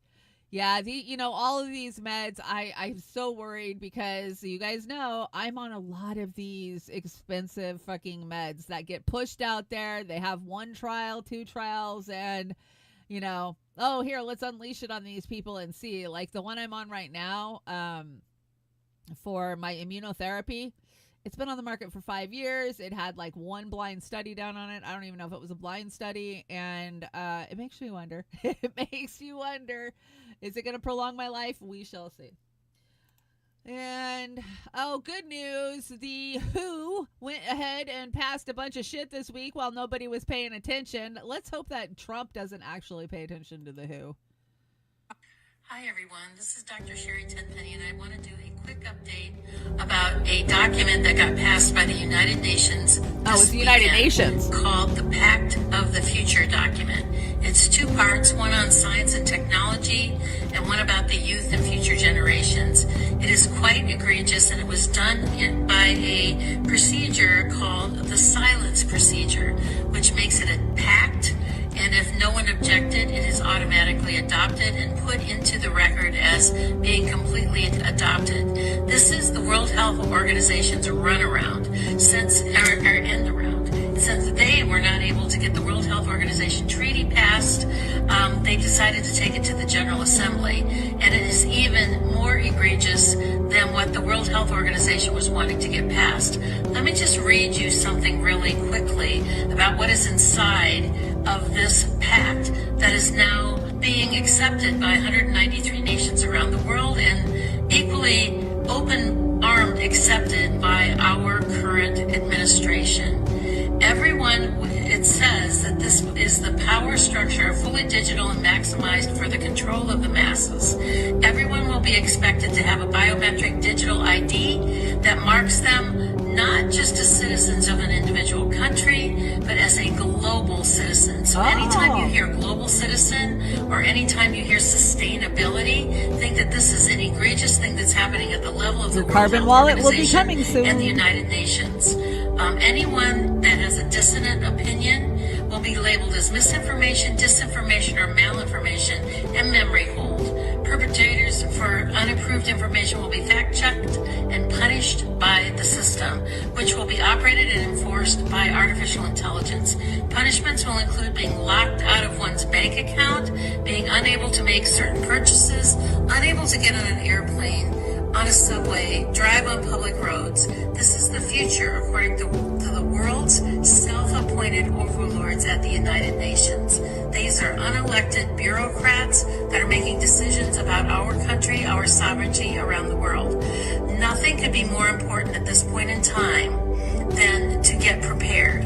Have water, food, digital access, flashlights, a way to communicate with family and friends. Now is really the time to get involved and get prepared, because this is what's coming. Okay, so you see it. Remember, the WHO wanted total, complete control over all of us and our sovereignty taken away. Well, we pushed back. So guess what? They just went to the UN and, did a reach around and got it pushed through. And it's a Orwellian freaking totalitarian state. We knew this was going to be welcomed under Trump, and Trump is not fighting it back. Leave this episode up. I will. I will. Absolutely, I will. Are we shocked? No, we've been telling everybody this is coming. This is coming. 100% coming. Have you guys ever had an orthoscopic surgery? I have. And this is how you're treated in the operating room when you're dead asleep. Check this out. And I've had this exact surgery. This is creepy as shit. Oh! Yay! Yay! Oh my God. I wonder why my leg hurts. Oh my God. Yeah, that's so bad. I was friends with the receptionist of my orthopedic surgeon, and she said that she had to go buy a special drill bit at the hardware store for my knee surgery. Oh God, that just gives you the creeps. Let's see, what do we got here? Minnesota Supreme Court: vehicle interior is public property if driven on public roads. The case of the BB gun under the driver's seat leads the courts to consider whether the interior of a privately owned vehicle is a public place when driven on public property. This is dated February 19th, 2025. What the actual fuck? If I'm paying taxes, yes, on my vehicle, and taxes for the road to be maintained, it's my personal fucking property. It is not public property, and you cannot just go in and search it whenever you fucking want. Minnesota, you have lost your fucking mind. Now, we know Minnesota's very fucking blue, but come on, guys. That's crazy. Crazy. You're just going to give over, your Fourth Amendment right? That's your Fourth Amendment, right? I think so. Fight back. Fight back. What is RFK Jr. fighting about now? I don't know. First day in office, RFK Jr. smash. Yeah, let's see what he's smashing. Hey, everybody. Here I am in Sherwood, Connecticut, on Sherwood Island. There's the little woodchuck hall. Shirley Troubadour asked a question about why Gates and China are being allowed to buy up all the farmland in our country. And I'm going to tell you something that I had an experience with. I spent many years, about 20 years, suing the factory farms, the big hog farms, and the big chicken producers like Tyson and Bo Pilgrim and Frank Perdue. But Smithfield Foods was the biggest pork producer. And Smithfield came to the state of North Carolina. They built a slaughterhouse that could process 30,000 pigs a day. And then they had a partner named Wendell Murphy, who was in the state Senate, and he passed 28 laws in the North Carolina State Senate making it illegal to sue a factory farm. He left and went into partnership with Smithfield, created a way to raise pigs, instead of raising them on farms, to raise them in warehouses called Murphy 1100s. And they dropped the price of pork from 60 cents a pound to 2 cents a pound. It put out of business all 28,000 independent hog farmers in the state of North Carolina, and it replaced them with 2,200 factories, all of them either owned by Smithfield or contracted to Smithfield. The only farmers who could stay in business were farmers who signed that contract with Smithfield to mortgage their homes, to put those big hog sheds, the Murphy 1100s, on their property, and then they lose all control. They become serfs on their own land. Smithfield dictates all their farming practices. It gives them the food. It delivers the piglets, picks up the grown animals, and brings them to slaughter. They put out of business 28,000 farmers, and they control now 80% of the hog production in North Carolina. Because they dropped the price in North Carolina, Iowa had to adopt the same system, had to cave into Smithfield.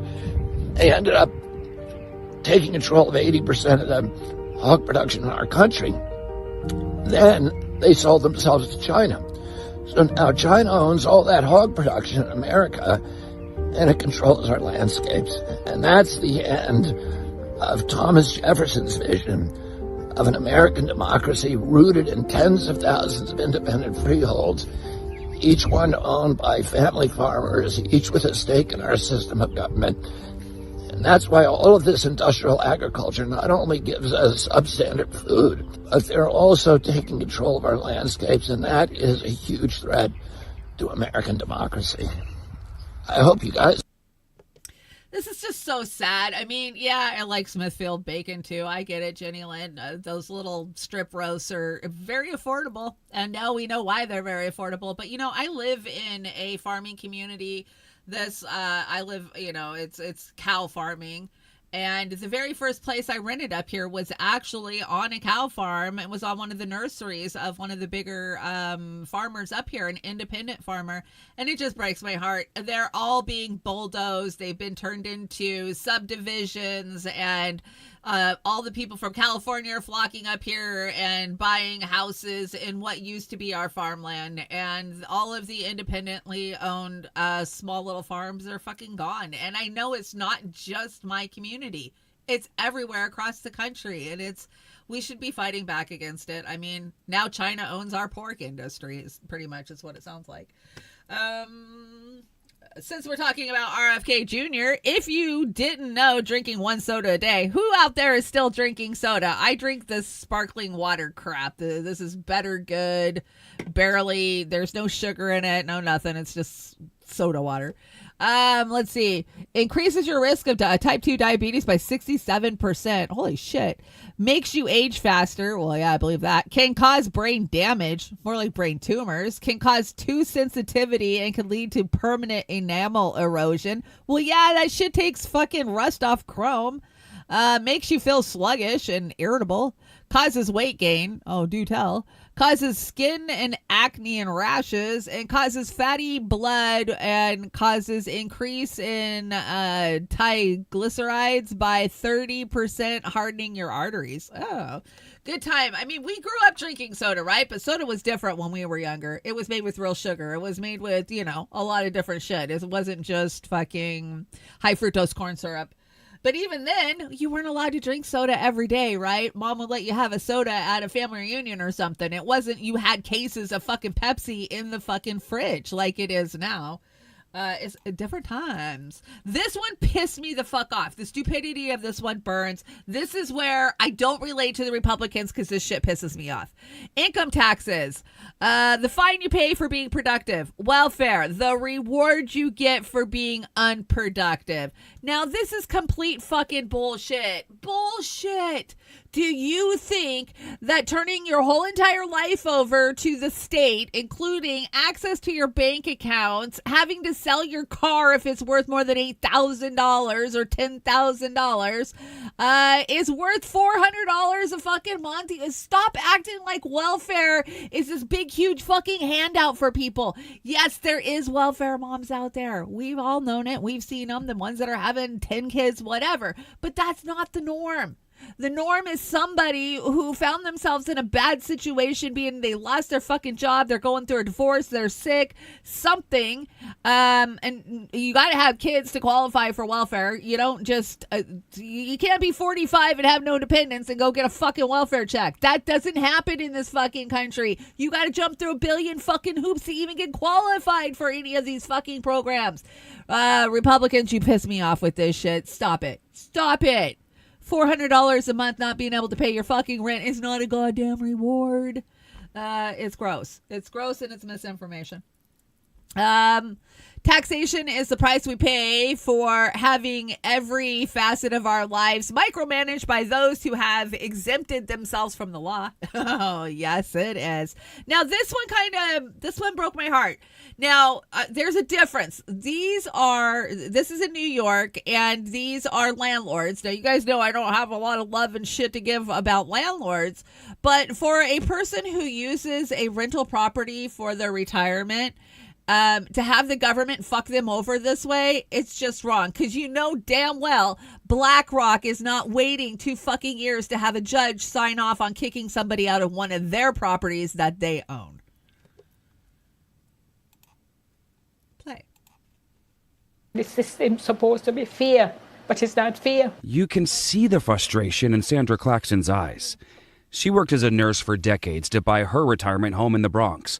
A home she's now afraid of losing. I didn't expect this. Her home has a second-floor apartment she's been leasing out to help cover costs. The last receipt from 2 years ago. But says her tenant hasn't paid in more than 2 years.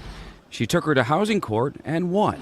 But the tenant is still living above her. The warrant has not been signed by the judge, so they cannot do anything about it. She had to wait for more than a year after winning her case for a judge to sign off on the eviction warrant.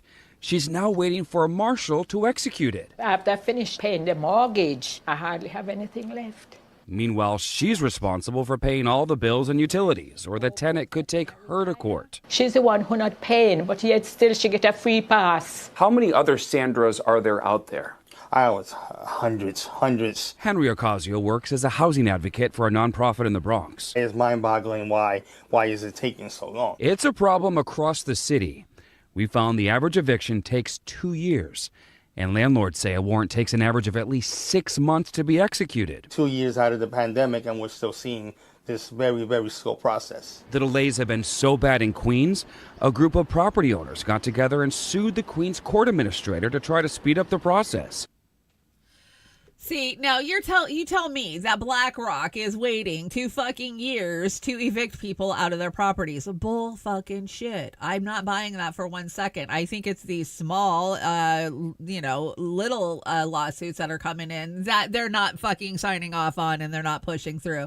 SNAP is not easy to get in Texas. Yeah, it really does depend on what state you're living in. And in the South, it is much harder. I lived in the South and I got SNAP when I lived in the South. I had young kids at the time and it wasn't that easy to get.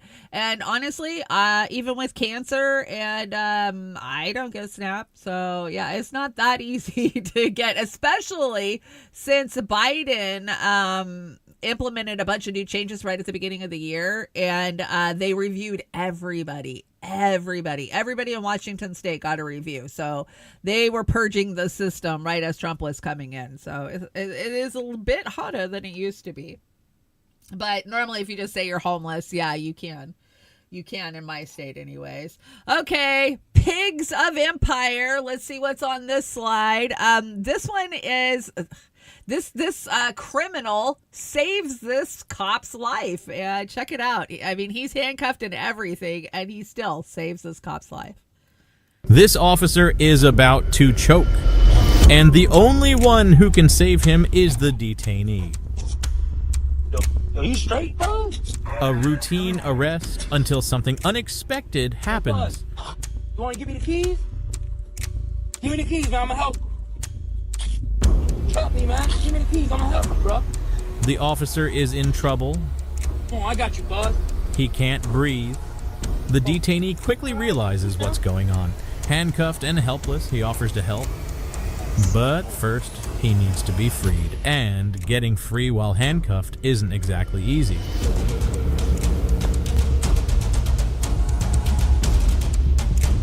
I need you up. I need you up now.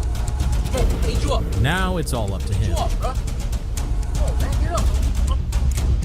I need you standing so I can help, bro. The officer is struggling, barely able to get any air.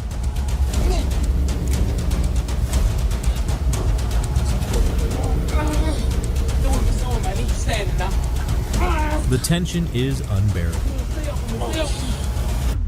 The detainee has only seconds to save the officer.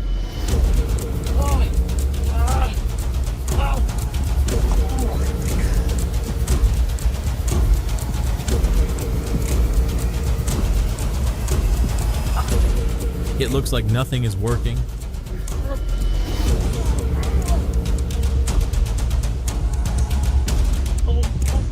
But the guy isn't giving up. Alright. I got you, man.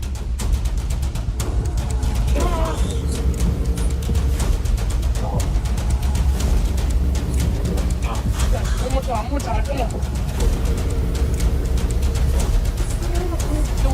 I need you standing now. The officer has been choking for several minutes. Stay up with me now. And the situation keeps getting worse.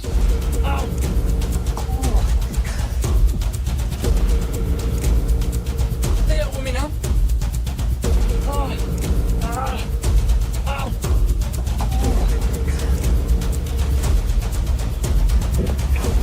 One more time. One more time. I got you. He did it. The officer is safe, thanks to him. You good, Fuzz? Here, go ahead, take me in. An unexpected Go ahead. hero. What would you have done in his situation? Yeah, I don't know. Was that fake? I don't know. But good. I'm glad he let him go. Fuck. Did he let him go? I don't know. I brought you guys a PSA. Now, this is very sound advice. Just if you ever get, accosted by a police officer, the go-to, if you can't remember anything else, is to shut the fuck up. Shut the fuck up. You're sitting in the police transport van after a protest? Shut the fuck up. In a holding cell with your comrades? Shut the fuck up. Cop knocks on your door? Shut the fuck up. Texting on an unsecured device? Shut the fuck up. Pulled over by the cops after a protest? Shut the fuck up. Cop just asking about your day? Shut the fuck up. Feds, call your mom? Tell your mother to shut the fuck up. Now, repeat after me. When the cops come calling, what do you do? Shut the fuck up!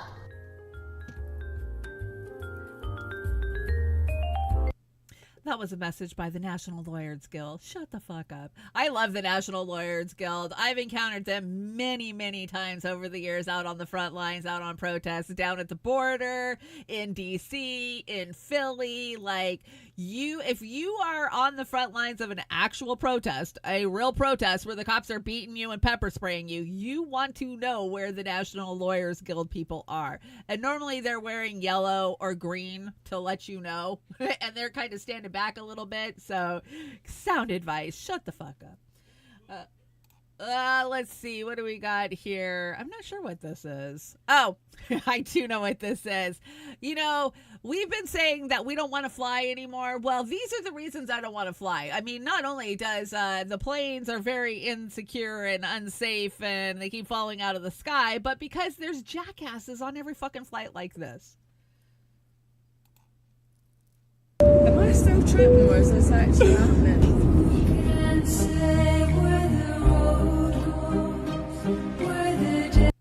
I'm going to mute that so I don't take a strike for that music. Can you imagine? You're sitting on a freaking flight and somebody's doing yoga next to you with their ass in your face? Yeah, no. And I love how the flight attendants don't say anything. They just kind of nudge each other like, look at that crazy bitch. Yeah, no. This right here is, I'm going to warn you, this one's going to blow your mind, and this one's a little dirty. Sweet. More man-made horrors beyond my comprehension. Yeah, this story takes the cake, I got to tell you. I'm a flight attendant, and I'm about to tell you a story. But I'm going to warn you, if you're a pearl clutcher, you need to scroll. This is not for you, because you cannot handle the story. All right, I have gotten a garbage bag to help reenact what I'm about to tell you. So my good friend was on a flight. She was in the back galley, and it was the final descent. They were walking through, picking up trash before they sit down in their seats and land. She has just finished her trash service. Okay. She's standing there with another flight attendant, and all of a sudden, the third flight attendant comes back there like this. Wait for it. They said she was white as a ghost, and they're like, what happened? What the heck? What happened? I don't think you're ready. That girl was walking through the front of the plane, and she came up to a row, and she was like, do you guys have any trash?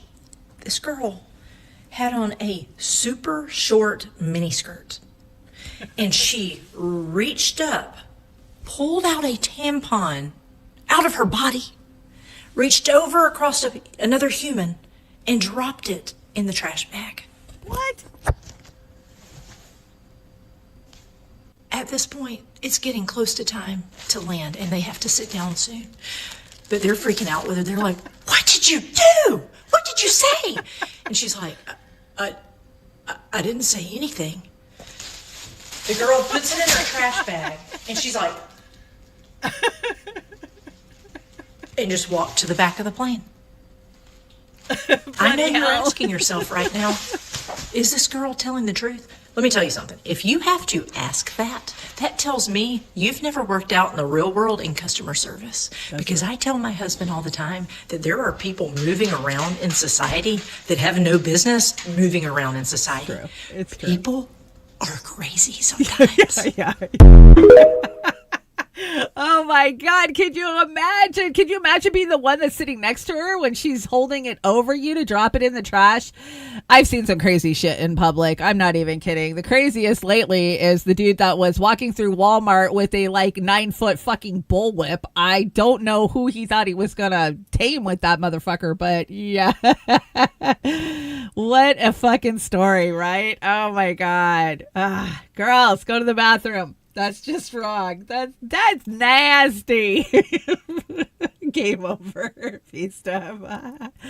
Okay, since we've actually never seen any of these stratospheric injections, let's see what they actually look like up close from the inside of a cockpit.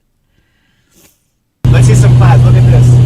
So I flip this to L2, and then I bring this to 1, and fire. Now look at that. Oh, this is not real. I don't actually do that. Fire. That's not real. That's fake. Fire. Yeah. Okay, vertical. Okay. This is not real. Come on. Do you believe it's real? Come on, it's not real. That's after birth, not a tampon. Jelly. Oh my God. Yeah, the babies in the bathroom garbage. Oh my gosh, we live in a crazy society. Speaking of that, let's do Conspiracy Corner because there's lots to talk about. Now, if you're not watching the Candace Owens becoming Brigitte, holy crap, holy crap. It is so good. And, you know, to be fair, she didn't find most of the information. She didn't research the information. She is working with a French journalist who has worked very hard for the information, but he got shut down in France. So she's kind of the counterpart. But this narrative that has been out there by these idiots over on TikTok that it's his father is just stupid. Stop it. I swear to God, this is a disinformation campaign that's coming from the French. Like, okay, I know, we'll make it so crazy because this is what they do. This is what a disinformation campaign is about. They make it so crazy and so outlandish that, look, you're fucking fooled to believe any of this, even the part that could be true, because now we've made it so crazy. And that, I think, is what's happening here, because this woman takes to TikTok and tells everybody that Candace is saying that this Brigitte Macron is married to her own father, his own father, which is not true at all. Candace has not stated that. That is not true at all. I actually don't even know how to process this. I've been watching Candace Owens, and she's been deep diving into this insane conspiracy and you're obviously about missing the some French points. president, and it's unreal. So here's the deal. Candace Owens believes, well, she knows that the French president is married to a trans woman. And not just any trans woman, but his own father. His father. I know that it sounds insane, but this woman... We're not even going to finish listening to you, honey, because you are just another TikTok scammer who doesn't know what the fuck you're talking about, who's out there putting a fucking narrative out, which is actually ruining the journalism that is happening on this case, because it's real. It is fucking real. I will tell you that. So here, I brought you an actual breakdown from Candace, I think. Is it your view, and it's fine if you don't have a view on this, that Jean-Michel Trogneau fathered children before he transitioned to Brigitte? Alors, sur la question de la vie de Jean-Michel. So on the question of Jean-Michel Trogneau's life, for the moment, it's a dotted one. We know that Brigitte Macron was born Jean-Michel Trogneau on February 11th, 1945, and that she lived under this identity at least until 1963.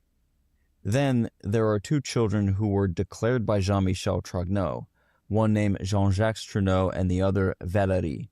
This raises questions of, would this potentially be Brigitte Macron's son?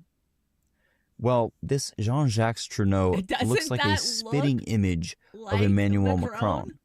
What's all that about? Yeah, what is all that about? Do you then have any... Okay, I'm not going to play all of this. I mean, literally, she has got like 10 hours of fucking videos out there. I think it's a 6 or 7 part series.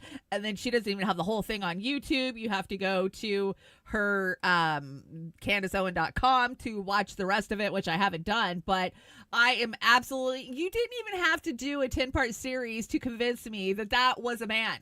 I think anybody in their right mind, and here I'll go back, can take one look at that and be like, yeah, it's kind of questionable. It's kind of questionable. Just saying. But since we're questioning shit, I'm questioning Chucky Schumer's wife here. One day I'm going to make you a young man my wife. I'm going to make this young man my wife. Chucky, we got questions. And this was just too funny not to bring you. Yeah, check it out. Apparently, there has been a long history of this shit going on. Centuries and centuries, maybe. Like I always say, behind every powerful man, there's a powerful woman. Happy Rockefeller, she was just a dandy. Just a beautiful soul. Let's look at her when she was younger.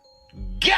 A beautiful photo standing next to Pat Nixon, short for Patrick. Oh yeah, you could ask anybody in Washington in the 50s who they had a crush on the most. Happy got the most votes. But we all know today that Chuck Schumer's wife takes the cake. She's one of a kind. Hopping over to Europe, you got Brigitte Macron with her son, Landon. These leaders just have the most beautiful wives I've ever seen. Personally, for me, Michelle Obama, you are the hottest first lady in history. And your brother, Michael, Jesus, could be on GQ every month and I'd still buy every issue. Oh, Barb, you know I couldn't forget you. Tisk tisk, right? You had shoulders bigger than Brian Urlacher.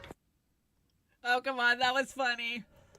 Come on, that was funny. Yes, sister wives. What the fuck? I'm not making fun of people's looks. I'm just merely pointing out that there's some very manly looking first ladies over the last few years. Yeah, crazy.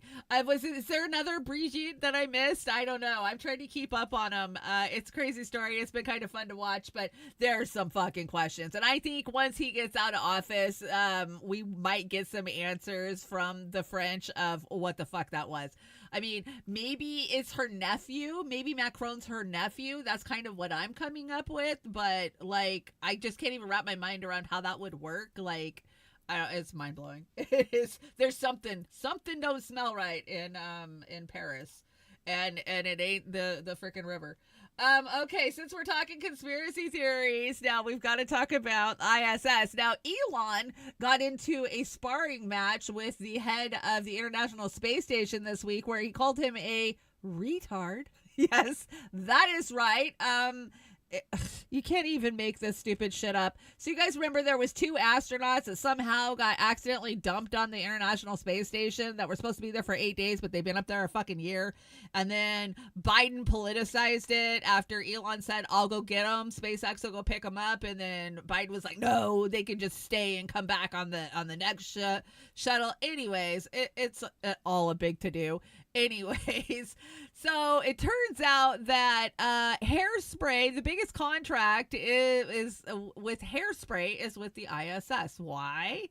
Because they're faking that they're up there. Now, I don't question that the International Space Station's up there. It passes every fucking 12 hours or whatever. I believe it's up there, but this is kind of crazy. One thing that gives away the International Space Station hoax is the women. Now, women on zero-G planes with long hair, their hair flows naturally in the air. Women on the International Space Station, because this is all fraud, no matter what she does, no matter how she bounces around, you would expect her hair to flow in the air, and it does not happen. Their hair will never look like that, because... Okay, I don't know. We've seen all the videos with the green screens glitching out, and they've got wires hanging off of them and shit not moving. Like, why? Why? I don't understand. If this shit's real, why is this shit happening? Okay, I see. Was it Fred Edwards or I have to look at my ex. Somebody schooled me the other day on the Van Allen belt because, you know, Oz and I were talking about it and I was like, I don't know if I believe that we went to the moon because, you know, the Van Allen belt. Because have you ever seen the interview, and I need to go find the interview, where somebody asks a NASA specialist about how we got through the Van Allen belt and they basically say they don't know. And it's like, okay, if NASA doesn't understand, well, then I got questions. Well, I don't have questions anymore. Here's a little video breakdown of how our astronauts supposedly got through the Van Allen belt. If you spent an extended period within the Van Allen belt, then the effects would be lethal. But the Apollo crews only spent about 6 hours in total, around 3.5 hours going and 2.5 hours returning several days later. Effectively 2 short bursts separated by a rest period. More importantly, the course which each of the Apollo craft took avoided the most lethal parts of the inner belt completely, and they only went through the thinnest parts of the outer belt. All the astronauts wore dosimeters to measure their personal radiation exposure levels during the flight and reported results back to NASA at regular intervals. In total, the amount of radiation that the Apollo crews received during their flights to and from the moon from high-energy protons, electrons and X-rays from the Bremsstrahlung effect was much less than that of the yearly allowed dose for someone working in the nuclear industry and regularly dealing with radioactive materials. In the end, the simple answer to why the Van Allen radiation belts were not the killer issue that some people think it was, and how the Apollo missions cut the radiation exposure for the crews to between just 1% and 5% of what it could have been, is because the Apollo missions didn't need to go straight through the Van Allen belts. They basically flew around the most deadly areas and were not in the less dangerous areas for long enough for it to be a showstopper. This remains true today as it is for any future missions. Why go? Okay, why go around? Why go through when you can go around? This is why I love you guys. You guys make me smarter. Yeah. Why doesn't NASA just say this? Why doesn't the astronauts just say this when they were fucking asked? Like, they acted like they didn't fucking know. So, good to know, but I don't know. Does the radiation actually end at the end of the Van Allen belts? I don't know. I'm not a space expert, you know, but I still question the moon landing, guys. I do. I'm sorry. I'll stop saying this stupid fucking talking point. You got it. You taught me. But you want me to believe something with a bunch of fucking tinfoil landed on the moon and then phoned Nixon? I don't know. I just don't buy it. When you understand the propaganda and where we were in history, I believe that we needed to pretend like we landed on the moon so that way we could beat back the Russians. But I don't know. I could be wrong. I could be 100% wrong. But I do Maricopa on the Van Allen belts. You got me. So thank you guys for schooling me. You guys know if I ever get information that changes my mind on something, I'll bring it to you and I will tell you about it. So there you are. Okay, Hollywood, go fuck yourself. Oh my God. Last night was the SAG Awards. Did you guys see? Yeah, the Screen Actors Guild Awards. The SAG is where the actors kind of lick each other's asses. And I don't know. There wasn't anything too going on there. It was good to see that Ryan Reynolds and Blake Lively were not fucking there. Of course, they were over at SNL's 50th, which I'm not even going to play this. You guys have seen it. Who is so sick and tired of that story? If you're on YouTube, you cannot help but try to avoid that fucking story. Every podcaster, every TikToker in the fucking world is talking about Blake Lively, Ryan Reynolds, Justin Baldoni. I'm so over it. She's another Amber Heard, and that's the point of it. Kanye's out there selling gear. You can get your Kanye gear right now. I don't know. This reminds me of something in history. I could be wrong, but I don't think this is an original. So, Dave Portnoy, I don't know you. I saw you was tweeting. I have no idea who you are. We was going back and forth joking, but when you start talking about telling people that my coin is not real and you're trying to play with my money, now this is the last time that we're going to be talking online. What the fuck, Kanye? Kanye, you want everybody to stop calling you fucking crazy. Stop doing fucking crazy, stupid shit like this. Young Morpheus says, check out my interview with Bart on the BS moon landing. I will. I absolutely will, because I still think it's bullshit. I'm sorry, I do. Until somebody can prove to me otherwise, I just am not buying it. Where's the tapes? Why can't NASA recreate it? Why haven't we been back there? I have so many questions when it comes to the moon landing. I really do. Bart is great. Yeah, Jenny Lynn. Thank you. Let's see. Kanye, knock it off. Just stop. Is Kanye looking for attention? Is that what it is? He's not getting enough attention now that he's not married to Kardashian. I mean, Bianca, she gets enough attention. Come on, Pam, release the Epstein list. Do you think we're going to get the Epstein list? I think that they will give us a version of the Epstein list, but a lot of it's going to be blacked out. What do you guys think? Let me know. Yeah, it was fake AI Kanye. Fuck, there's drone or clone Kanye's. There's like 4 clone Kanye's, we're told. I don't know. There's clone Jamie Foxx's. I just don't even. You can't believe anything that you see on the internet anymore, including myself. I could be cloned. You never know. FBI bad, FBI good, FBI good. Yeah, I love how just a mere 6 months ago, the megas thought that the FBI was terrible. But hey, now that Kash Patel's in charge and the new deputy, they're good. They're good. They're going to go after everybody and arrest all the bad guys. Not going to happen. Anyways, we made it to Meme Alley and just in time because I am tired. Okay, we got a good Meme Alley today. What was a fact taught to you in school that has been disproven in your lifetime? Okay, go. Bears hibernate for the whole winter. Do you guys remember that shit? Why did they tell us that bears hibernated for the whole winter? No, a bear will come eat your ass in the middle of winter, I promise. The Sphinx. The Sphinx was built by the frickin' the pharaohs. I don't believe that shit anymore. Christopher Columbus founded the United States, America. Yeah, I don't believe that shit. I know there's so many more. There was so much that we were taught in school that was just fucking bullshit. 100% straight up bullshit. And now now that I'm 50, that's right, 50, I can actually look back on that shit and go, what the fuck are they talking about?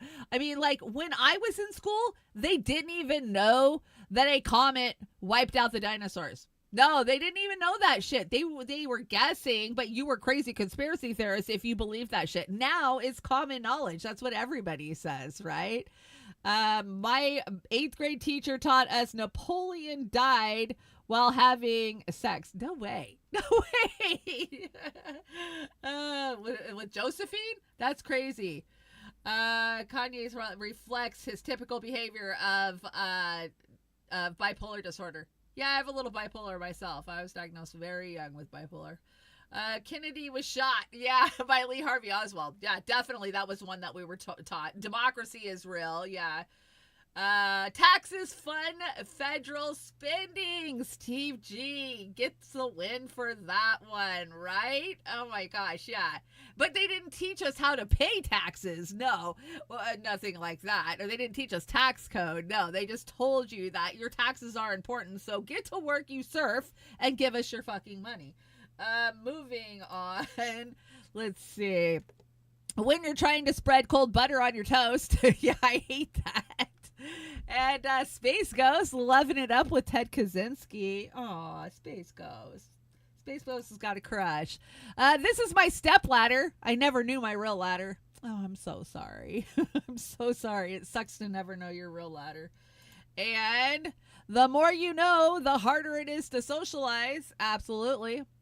The secret to a happy life is to drink good whiskey and avoid talking to morons. Yeah, that's a good start. I would say that's a good start. My retirement plan is societal collapse. Yeah, I've been waiting on that one. Fuck, I've been waiting on that one for a long time. Come on, societal collapse. But will I survive it at this point? I don't know. I need my meds, man. Let's see. Can we land yet? Can we land yet? No, it's too early right now. They're trying to change the climate by stopping cow farts. Yeah, AOC. That's a great crow meme. I thought so too, Kate. You know me and the crows. My dad telling 8-year-old me about Waco, Ruby Ridge, and the JFK assassination why I should never trust the government. Adult me explaining to my dad why COVID is a scam and how to think critically about Ukraine war propaganda. Oh, how the tides they are turning, right? Landslide. I just hear Fleetwood Mac's Landslide. And let's see, what is this one? How hard I pronounce the F when someone asks me if I'm on Instagram. Fuck no. Yeah, no. I have an Instagram because I think everybody on Facebook gets an Instagram, isn't it? Like mandatory. Every time I log into it, I'm like, what the fuck? What the fuck is wrong with these people? It's nothing but shit libs that I have as friends over there because it was back in the Bernie days when I made it. And it's basically Facebook with pictures. So, yeah, fuck no, I don't have an Instagram. Well, I do. I just don't log into it. And let's see. The movie you wanted to watch isn't available on any of your 17 streaming services. You can rent it for $9.99 though. That's what always happens to me. I'll think of some old ass movie that I want to watch. Like, oh yeah, I want to watch that. And I'll go check the 20 streaming services. And of course, I'll end up on Amazon paying for it. And when you didn't buy any snacks at the store because you told yourself you need to stop snacking, but now you feel snackish. Oh, that happens to me constantly. I go grocery shopping. I'm like, I'm going to be good. Don't buy any chocolate. Don't buy any crap. And then I get home and I go, oh, why didn't I buy any chocolate? Yeah, it sucks. It happens. And parenting done right. If you aren't teaching your kids how to form a shield wall, are you really a good parent? Yeah, are you really a good parent? Shield walls, man. You guys, I love the movie 300. I absolutely do. Leonidas is my king. And yeah, shield walls. Teach your kids how to build a shield wall. It'll come in handy at future protests.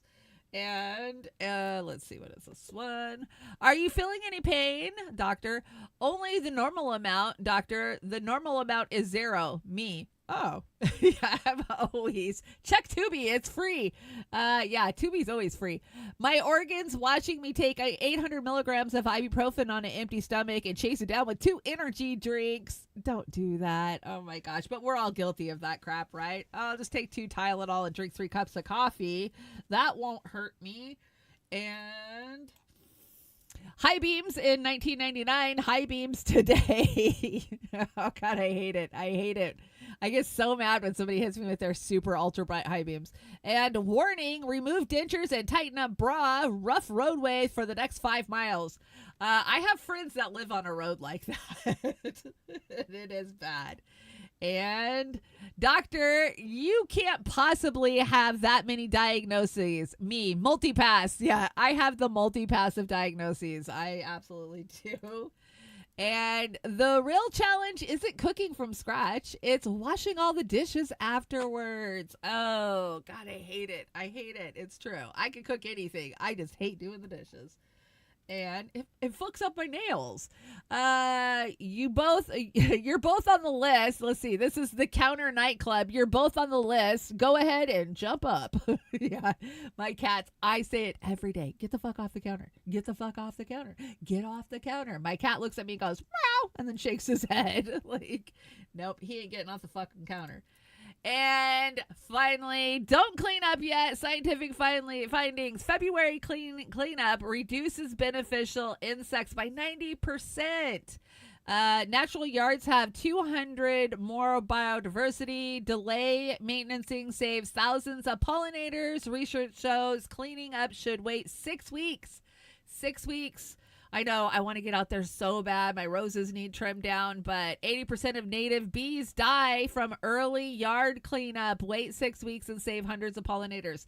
Yes, let's wait. Let's wait. We need the pollinators. I've had a couple of summers without the pollinators in my garden, and it fucking sucks. You got to have them. So I'm waiting as much as I want to go out and clean the yard. Oh, Oz dropped us the card now. I haven't seen it. It's always a Monday morning surprise. Oz always comes in last minute and drops it. Let's see what the magic thumbnail is for Beauty and the Boomer on Saturday night.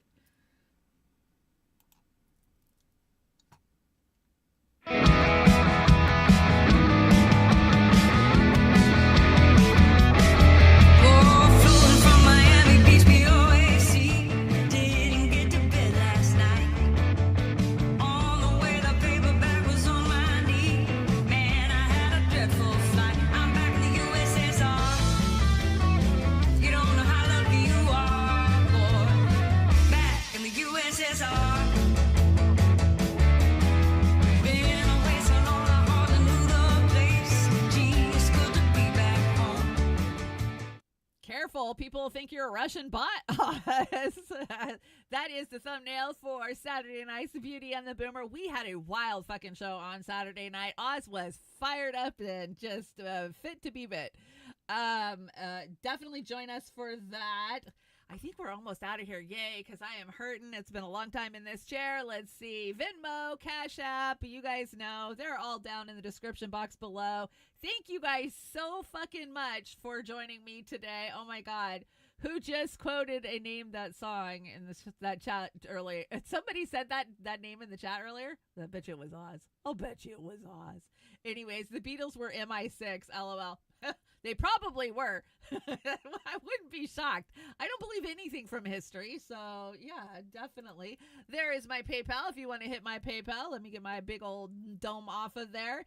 Anyways, thank you guys so much. It was a fun show. I'm glad I got through it.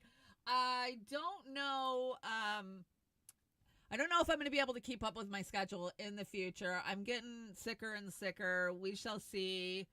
I do my next immunotherapy on the 12th, so a little over 2 weeks, I think. And we're going to start the prophylactic cranial radiation. I'm having a hard time recalling stuff, and I'm losing my train of thought a lot anyways. So, Fuck. I am trying. I'm struggling. I need it. I love that I have something to work forward to. So it gets me out of bed and it makes me sit down and use my brain so I don't lose my brain. So I'm going to keep trying to do shows, keep up. But I appreciate your guys' grace. When my brain misfires, I forget a few things. I'm not as sharp as I used to be, and that fucking sucks because I used to be sharp as a tack, and that sucks. Anyways, Oz did a really great closer for us. I think Blue Oyster Cult. Are we going out with Blue Oyster Cult again today? I think we closed with it on Saturday. Thank you guys so much, Nat. Thank you so much, DC. Please drop your GoFundMe again in the chat one more time so people can help you out. Taco Kid. I think I'm going to have tacos tonight. Jilly, stay strong. Jilly says a lion's mane for the brain. You know what? Natalie just sent me a huge thing of lion's mane. I am taking it religiously, and of course I'm on the turkey tail. I'm taking all the naturopath stuff to help me. I really am. Peace stuff, Jenny Lynn, Steve G. Thank you so much for joining me. Vic, there's so many of you guys. I couldn't shout you all out if I wanted to. Lawrence, good to see ya. Of course, Popeye. Let's go check the other chats real fast. Death to Tyrants. Thank you so much. Denver Attaway. Jim. Miss Amber King. Hey, Miss Amber King. I heard you were hanging out with Oz last week. I'm so glad. Teresa, good to see you. And everybody that was hanging out over on the Rockfin. Who's on the Rumble? Wild Rose, good to see you. Mr. Worthless Eater, thank you guys so much for chit-chatting it up over there. Anyways, okay, get the fuck out of here. You guys have a good rest of your week, and I will be back with my buddy Oz on Saturday night, and we will have some laughs. Anyways, you guys have a great rest of your week. I will see you later. Remember, you're always welcome at the trailer park.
Don't let this chase go on.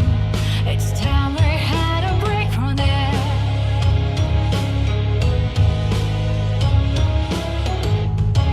It's time we had some leave. We've been living in the flames. We've been eating up our brains. Oh, please don't let this chase go on. You ask me why I'm weary, why I can't speak to you. You blame me for my silence, say it's time I changed and grew.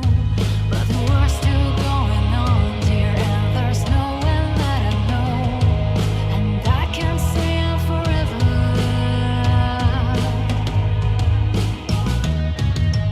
I can't say forever, gonna be free. Don't let this